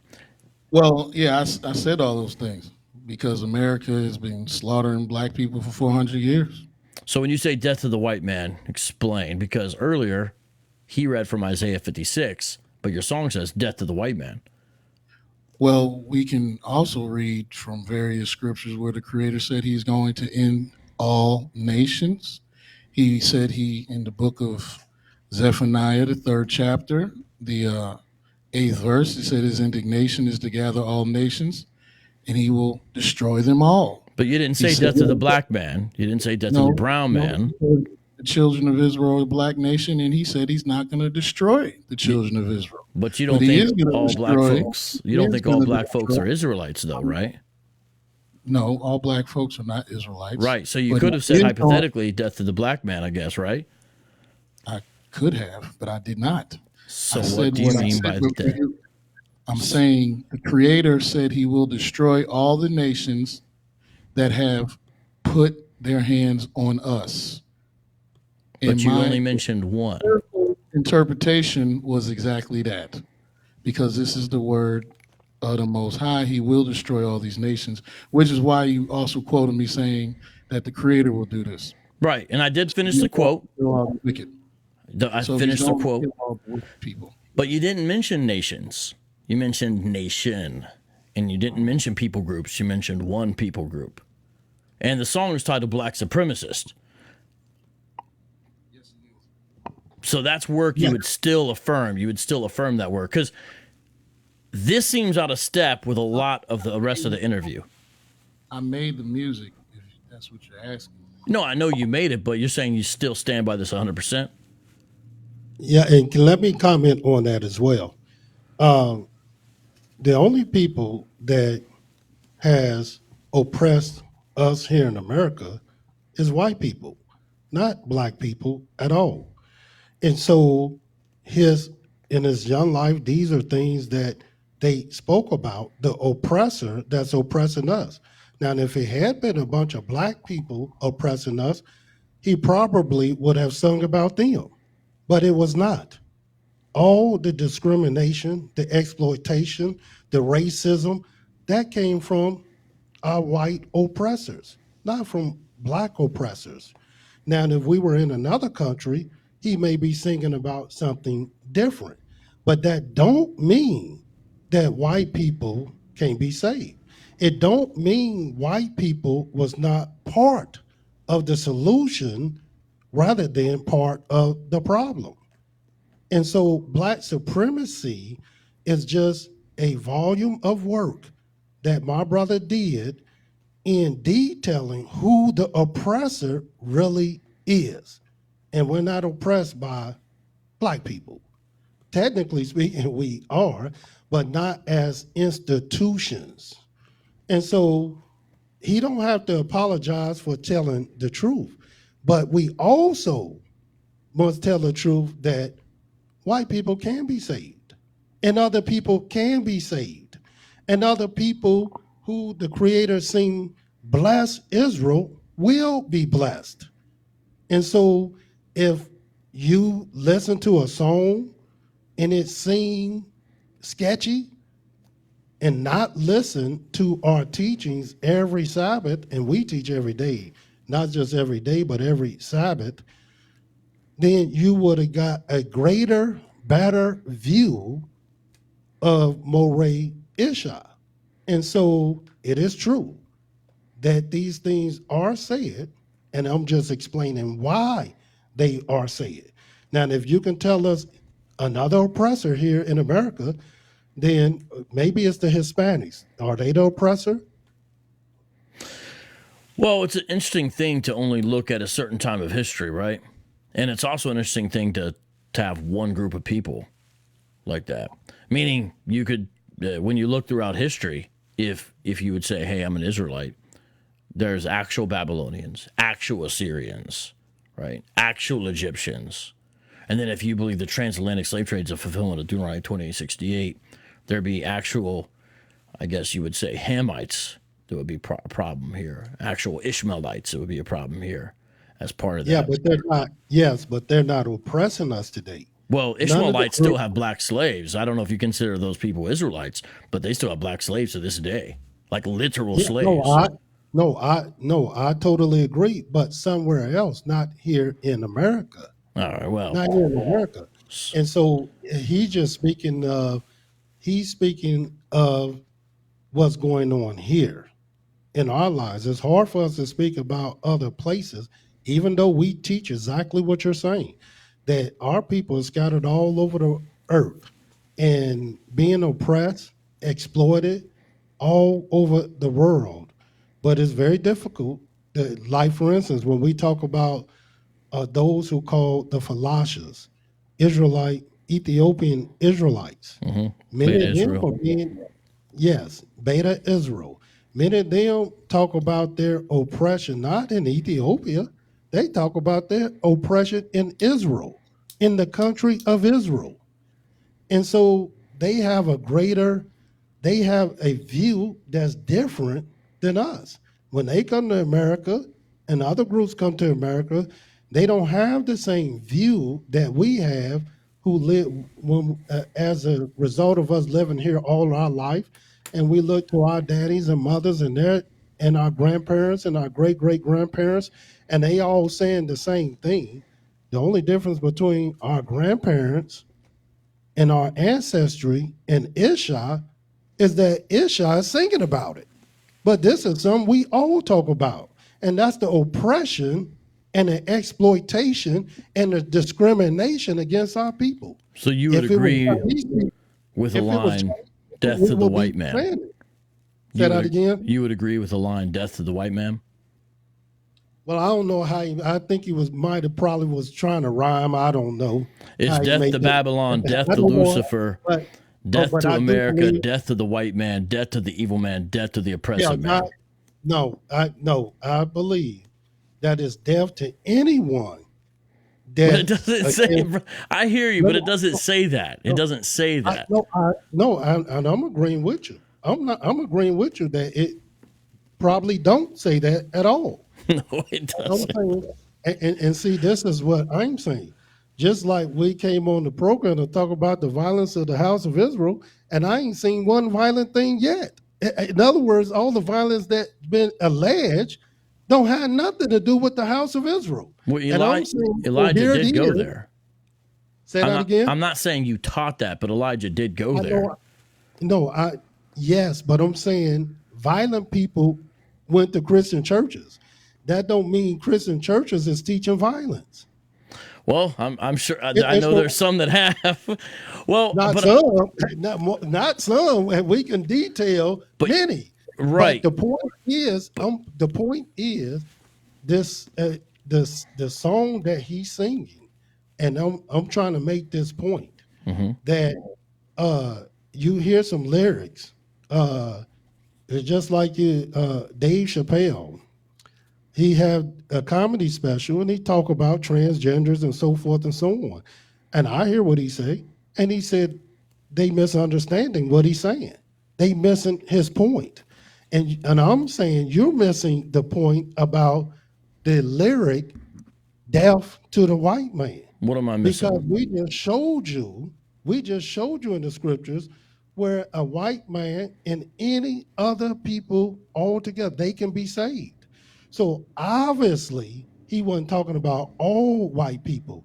Now, if a white person called us today, which they do, and they call Moray IshYAH and ask him the same question, and they do, that you're asking us, this will be his explanation. Yes, I did say that.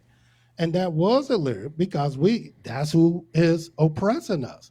But I'm not saying that all white people gonna die. No white person can be saved. And we don't have that ideology, even though he said that as a lyric, that death to the white man. Okay. And you're focusing on death to the white man, but the song is explicitly speaking about those that oppress us. That's why it was evil, the oppressor, America, Babylon. And the people that propagate the oppression happen to be Caucasian. So I could not leave that out, and I had to express that. You had to include that. Like, so if you would have said death to the evil man, death to the oppressive man. Just like the indigenous people of this land want the white people to go home, to want them to go back to Europe. Many of the indigenous people of this land who are now categorized as Hispanic want the Europeans to go home, and they don't like them either. The Europeans were the ones that propagated all this oppression. So we can't just ignore that this is what they did. And we have trauma and oppression from it. So it's just an expression.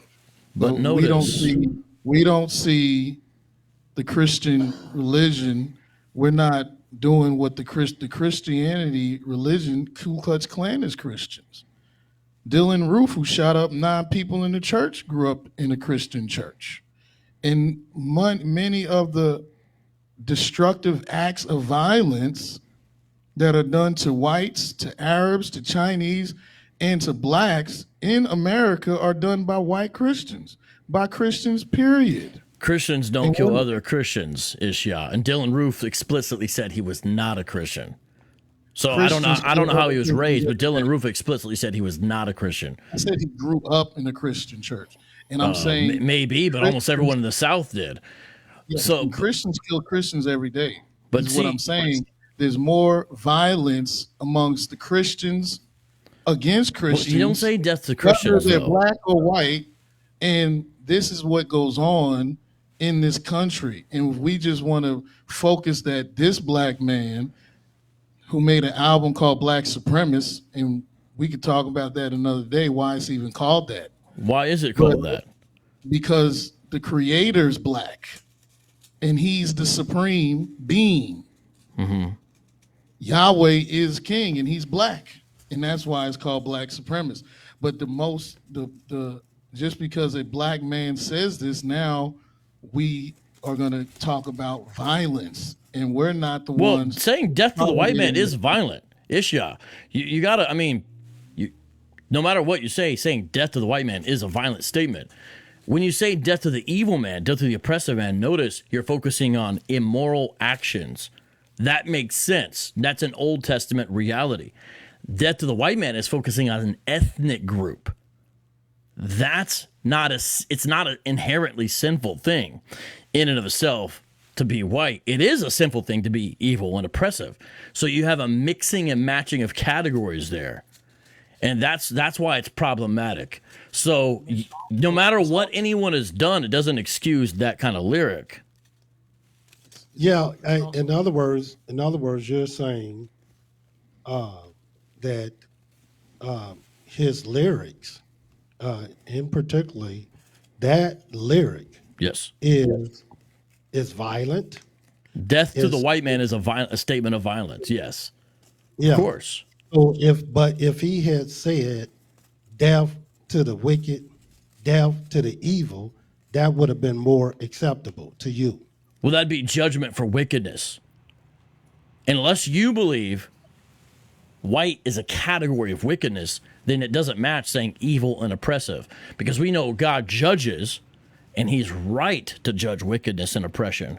We agree with that. But you throwing in a non-inherently wicked category. You threw in something that's an ethnicity. Let me ask you this. Yes. Well, many white people die as a result of their sin. The road to hell is broad. The pathway to destruction is broad. Yes. Yeah, I understand that, but I'm asking you specifically about white people. And I'm asking you, will many white people die as a result of their sin? Yes, like everyone else, but not because of their ethnicity. That's the problem, though. You said what? Not because of their ethnicity, but because of their wickedness. Just like the same reason that a Japanese man will die for his sin. Yeah, all have sinned and come short of the glory of God. Yeah, and that's why he's here to explain the lyric.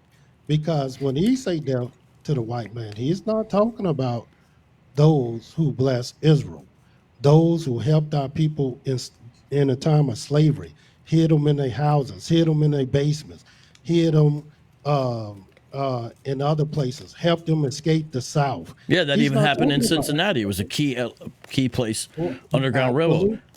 Absolutely. And so, in other words, see, you can be confused about the lyric and more understanding. No, I'm not. No, I'm saying I'm not really confused about the lyric.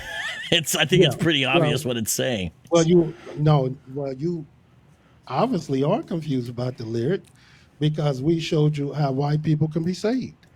But you're still But that's a contradiction in what's going on here. IshYAH would say he believes that, but then he'll say something like that. I'm saying there's a contradiction there.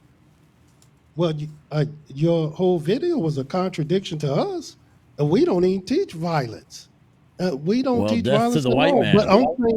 But I'm saying your video was about the violence in the House of Israel, and there's no violence in the House of Israel. But I never said that. What did I say exactly? Because I talked about the violence of Hananiah Israel and his students. No. All you got to do is look at the title, and you will see it. Hold on. Let me look at the title right now. Yeah. Because I never said the violence in the House of Israel. The title of the video is it's the House of Israel of Cincinnati, and read that. I can't see it. OT only Hebrew Israelite punches, chokes woman, shoots at 3 people in Cincy. About the video title says House of Israel. You talking about the cover image? Saturday, October 2nd. I'm looking at the 17 p.m. in the Pacific time. And you talking about the cover image? Yes. All right, let's bring up the cover image here. You're saying it says the violence in the House of Israel? House of Israel of Cincinnati, a violent past and present. Hello. I'm trying to see what you're saying. So the cover image I have says Hebrew Israelite chokes woman and shoots at 3 people. That's the cover image. Yeah. No, that's just San Miguel. Maybe this is San Oh, Miguel. you're talking about what he I don't know what he titled it. Is that what he put?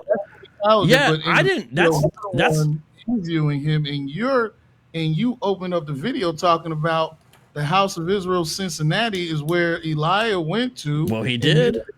And this is the violence that's going on from their class, their team.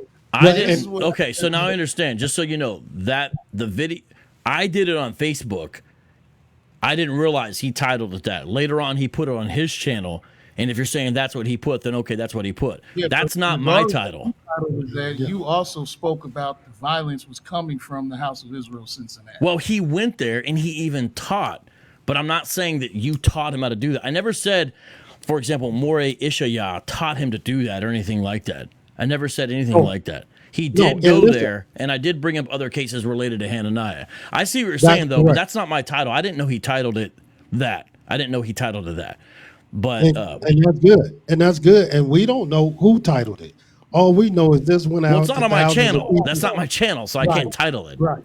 Yeah, But yeah. I hear It what went you're out. saying. That's not Yeah. what I And so said. but my only point to bringing that up,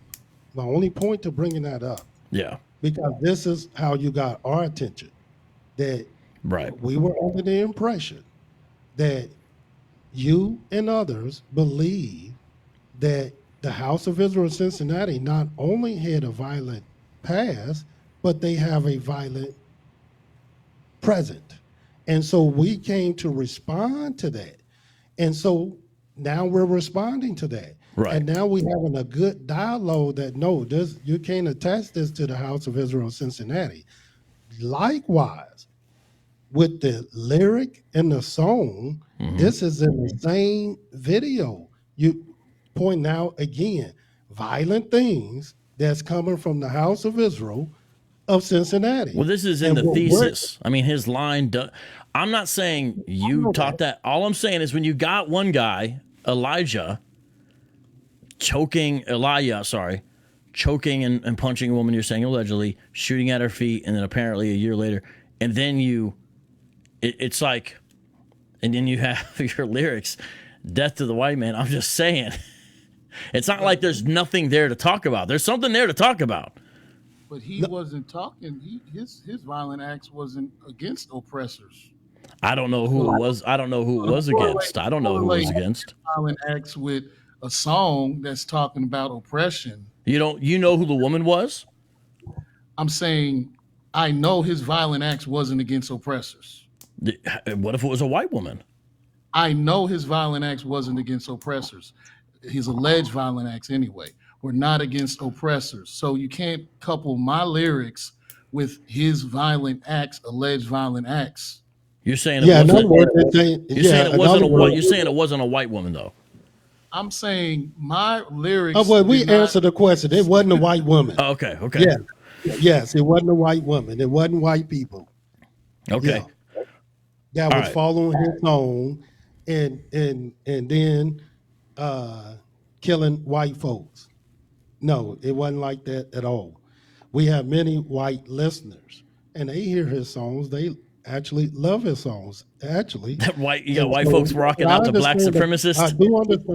I do understand, and just in all honesty, I understand why you will have an issue, or anyone will have an issue with that lyric. We're not here to say nobody should have a problem with that lyric or anything like that at all. We're not saying that at all. There's many lyrics and statements that we might make that may rattle someone.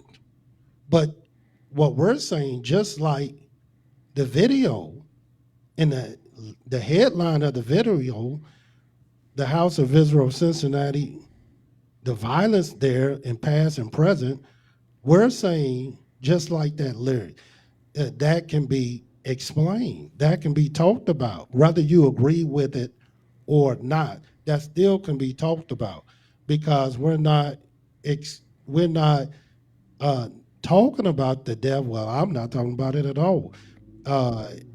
This is what he was singing, and he's not saying the death to all white people or anything like that. This is something that we just don't teach. And so I just, I don't think we can be confused about that. And I'm saying the person who put that in her thesis, it was good that she put it in her thesis, because we wanted everyone to just see the history. And so she had a section of her thesis talking about these things, the good, the bad, and the ugly. That's all. And we love the work that she did. All right. I appreciate that. Last question is in relation to one other thing I brought up. Because we have the case where it appears two of his students did beat a 5-year-old child to death. That was at the Children of Israel, but that was where Hananiah, Israel's students. The last situation that I brought up was with David Hill, where he apparently was also affiliated with Hananiah Israel, and he beat one of his House of Yisra'el members to death. Ended up being sentenced 15 years in prison for manslaughter for that. Do you know anything about the David Hill situation? Because it's yet another person associated with Hananiah. It's just hits a lot around one guy, between Chenault, the two folks who beat their child, Hill. It's just a lot around one guy, you know? Well, it may seem like a lot to you, but at the end of the day, we don't do this. This is probably work that you do. And I don't know if you're doing any work on Christian organizations or Christian pastors to see how many people in their congregation commit crimes like this against their wives, against their children, and against some of their own parishioners or other brothers or other races. I don't know if this the foundation of your work, but it seemed like the foundation of your work is to point out every negative thing you can find about an Israelite. And that's what it seems to us. And we looked at a lot of your videos, and a lot of the videos seem to be talking about Israelites rather than Christians who commit more violent acts than the Israelites that you're pointing out. And so I'm just trying to figure out, where is the consistency? It seems like a false balance that you want to say Israel is violence, and three individuals, three different families, three occasions that came from Hananiah, Israel, they beat their kids. One killed a wife of a pastor. Another one did this. But I don't hear the same vigilance against these Christian pastors that have way more followers than a Hananiah Israel committing violence. And so maybe you can answer that for us. And as far as this last case, as I stated before, we heard about these cases. And once again, as I stated, that everything violent that is happening in our community, as far as the Israelite community, we can see it's being pointed out. Look, he beat his kids. Look, he killed somebody. Well, there's killings happening every day in Cincinnati. And what church do you think they come from? What organization do they believe in? What affiliation do they have? And surely they belong to something and somebody, and killings happening every day in Cincinnati, especially the Black community. And none of these people come from the House of Yisra'el of Cincinnati. So where are they coming from? What do they believe in? It might be a gang. It might be something else, but it could be a Christian church. And I don't see these things being pointed out. Well, do you But know? they believe in something. Right. At the end, I see a lot of them saying, "Thank you, Jesus," and so a lot of them, and their parents coming in church praying for them, and they call themselves Christians, and that's happening way more than an Israelite congregation. We just don't have that many followers to have the same violent and profound negative effect on our communities like the Christian church does. And that's just a fact. Do you know anything though about the David Hill situation at all? Other than what I heard and other than what I pointed out. But you seem to only know surface things. It's just being pointed right towards Hananiah, as if, man, look at these people coming out of this. And I don't attribute none of these things to Hananiah, or less, because it's easy for me to attribute things to him, unless his other students and parishioners had told me something else. And so that's what I have.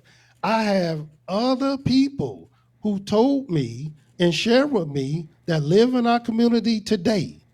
Even my teacher who's passed now, who passed in 2003, they all have a different outlook, a different ideology and mission and belief of Hananiah than what's being reported. Well,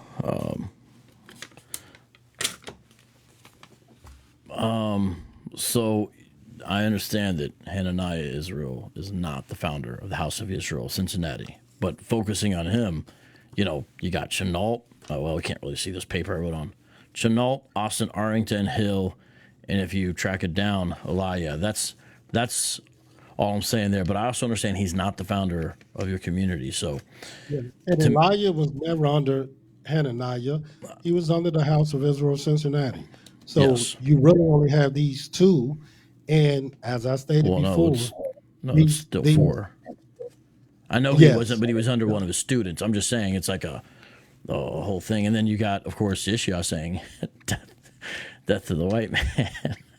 Yeah, he said that. That is the truth. Well, in regards to black supremacists, would you say, IshYAH, that you are also a black supremacist? No, I'm not a black supremacist. As I said, the title was to show that the Creator is black and he is the supreme being. So you're a God supremacist. I'm a Hebrew Israelite and a servant of Yahweh. I know, but I'm saying, if you're saying what you're actually saying is God is supreme. Yeah, Yah is supreme. Then you're saying that. You're not saying you're a black supremacist. You're saying no, I'm not a black supremacist. Okay, but it's Black Supremacist Volume 1 and 2. But you're saying that just means God supreme. That's all that means. That's what it means. All right, I appreciate that. Is there anything else you guys feel like, well, we need to make sure we say this, or here's a good thing, here's a bad thing? Anything else you guys feel like that is important to come out? I appreciate you coming on. I mean, I know it's late there, and I'm just trying to think of a way to give you the last word. I don't know what else to say, though, other than that. No, that's okay. No, that's good. We appreciate that. Again, you gave us the opportunity to come on your show to set the record straight. Of course, we believe that, which we already knew before we even came on the program, that this violence of the past, violence present, that's with individuals that was part of our community, had no bearing on the House of Yisra'el of Cincinnati, period. Just like the many killings that's happened in Cincinnati and Chicago and all over the country, we don't attribute those violent acts that's happening to their churches unless we can prove otherwise. And I'm saying that hadn't been proven today. And we appreciate you giving us the opportunity to come on and talk about these things as well as our practice and belief. Here in Cincinnati, Ohio, we have a very large and strong Israelite community. Even with the various different types of congregations here in Cincinnati, we're still a close-knit, strong congregation. And the reason why is because many of us came from under just a couple leaders. One in particular, Moray Elisha Israel, and he came out of the teachings of Hananiah Israel. And these congregations that was formed as a result of these two men, None are violent. They all teach about the Most High, and they all are strong and, for the most part, good citizens in America. We all believe in the laws, commandments, statutes, and judgments of the Most High. And not only we believe that, we live that, in spite of the few in our community that might have went astray. And some have went astray, more that you don't even know and not even written about. And so, but this is no different from any other community and organization. And so, but it wasn't because of the House of Israel of Cincinnati. We love our heritage. We love our community. We have a strong community, and we invite you to visit our community, even though you might be a Christian. We still invite you. No, I appreciate that. In all seriousness, if you know the gentleman from House of Israel, I know you guys wouldn't agree on everything, but you agree on some things. When I say House of Israel, I'm talking about out of Riverdale, out of Chicago. They invited me, and I went, and I tried to be very respectful. You know, I didn't do any like secret recording or nothing. I just came in like a normal person with my Bible and spent time with them and listened. I took notes. I wrote down notes. And then at the end, we talked and had a discussion. And even today, you can find video after video where I'll disagree with the House of Israel on key matters. I don't act like I don't disagree. I don't. That's not a thing I'm hiding. But I'll constantly speak about how kind they were and how respectful they have been multiple times when I visited them. Because I also got to go to the Riverdale campus. And so, again, I was respectful. I didn't do any kind of secret thing. If I took a picture, I'd say, may I take a picture, you know? And we hung out, and it was good, and we talked theology. We chopped it up. Did not agree. We agreed on some things. And I think it was a good thing where it'll say, disagree, but you can't question their character. You can't question their kindness. I can't question their generosity. And I'll say that again and again and again. So here's what I'm saying. I go to Columbus a decent amount. I got a lot of family there, a little bit of folks in Cincinnati.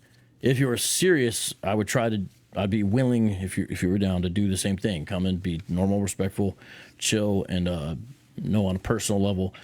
Because I do think there's going to be Israelites and there's going to be Christians, and it's good if we can learn how to have respectful disagreements, because we're not going to agree on everything, but learn how to do it in a way that's, okay, let's talk about it, but nobody needs that crazy. Nobody needs to, you know what I mean? Because you've seen how things can be sometimes. Oh, absolutely. Yeah, you see how things I know.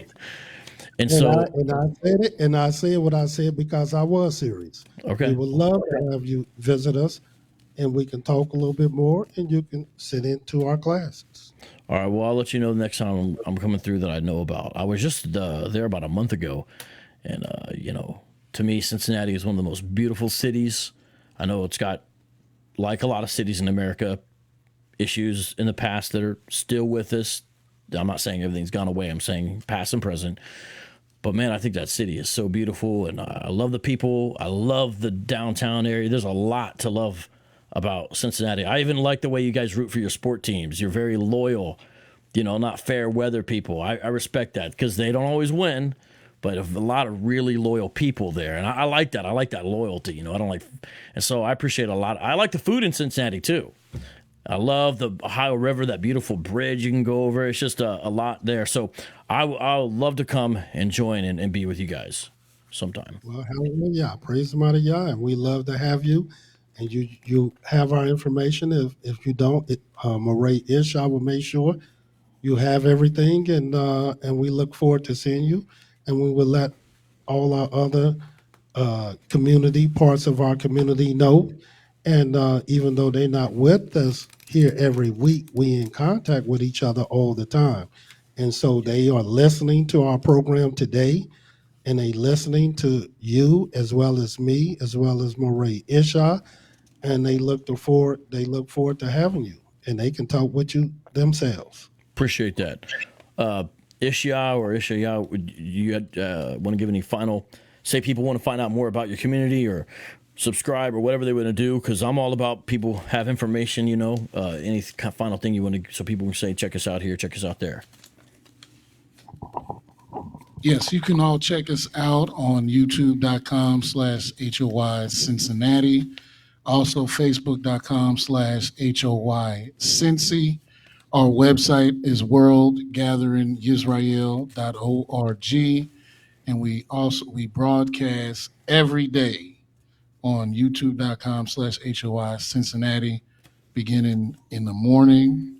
And we have our teaching nothing but the truth at 7 o'clock from Monday through Friday, and our Shabbat services are on Saturday, starting at 12 to sundown. That's youtube.com/HOY Cincinnati. Praise the mighty Yah. Hallelujah. Thank you. I hope you have a blessed night. I know it's late out there. I apologize for that, but thank you. And we got each other's email. Thank you and shalom. All right, y'all, I'm going to hit the out button. That is the end of this show. I thank these gentlemen for coming on, and I appreciate their time. And I'm not going to be going live tomorrow. I'm not sure about Thursday yet. I'm still working out some things. But maybe this weekend. I will be teaching on Psalm 10, though, tomorrow. And some of you know how to catch that. If not, hit me up, and I'll tell you where you can find that. But it won't be on my channel. So with that, I'm going to hit the outro button, and I hope those gentlemen have a good night and actually get some rest. Peace out. God bless. Shalom. Thank you, everybody. Peace. Turn your radio up. Whoa. Radio time. Whoa. You're now listening to Street Apologist. Street Apologist.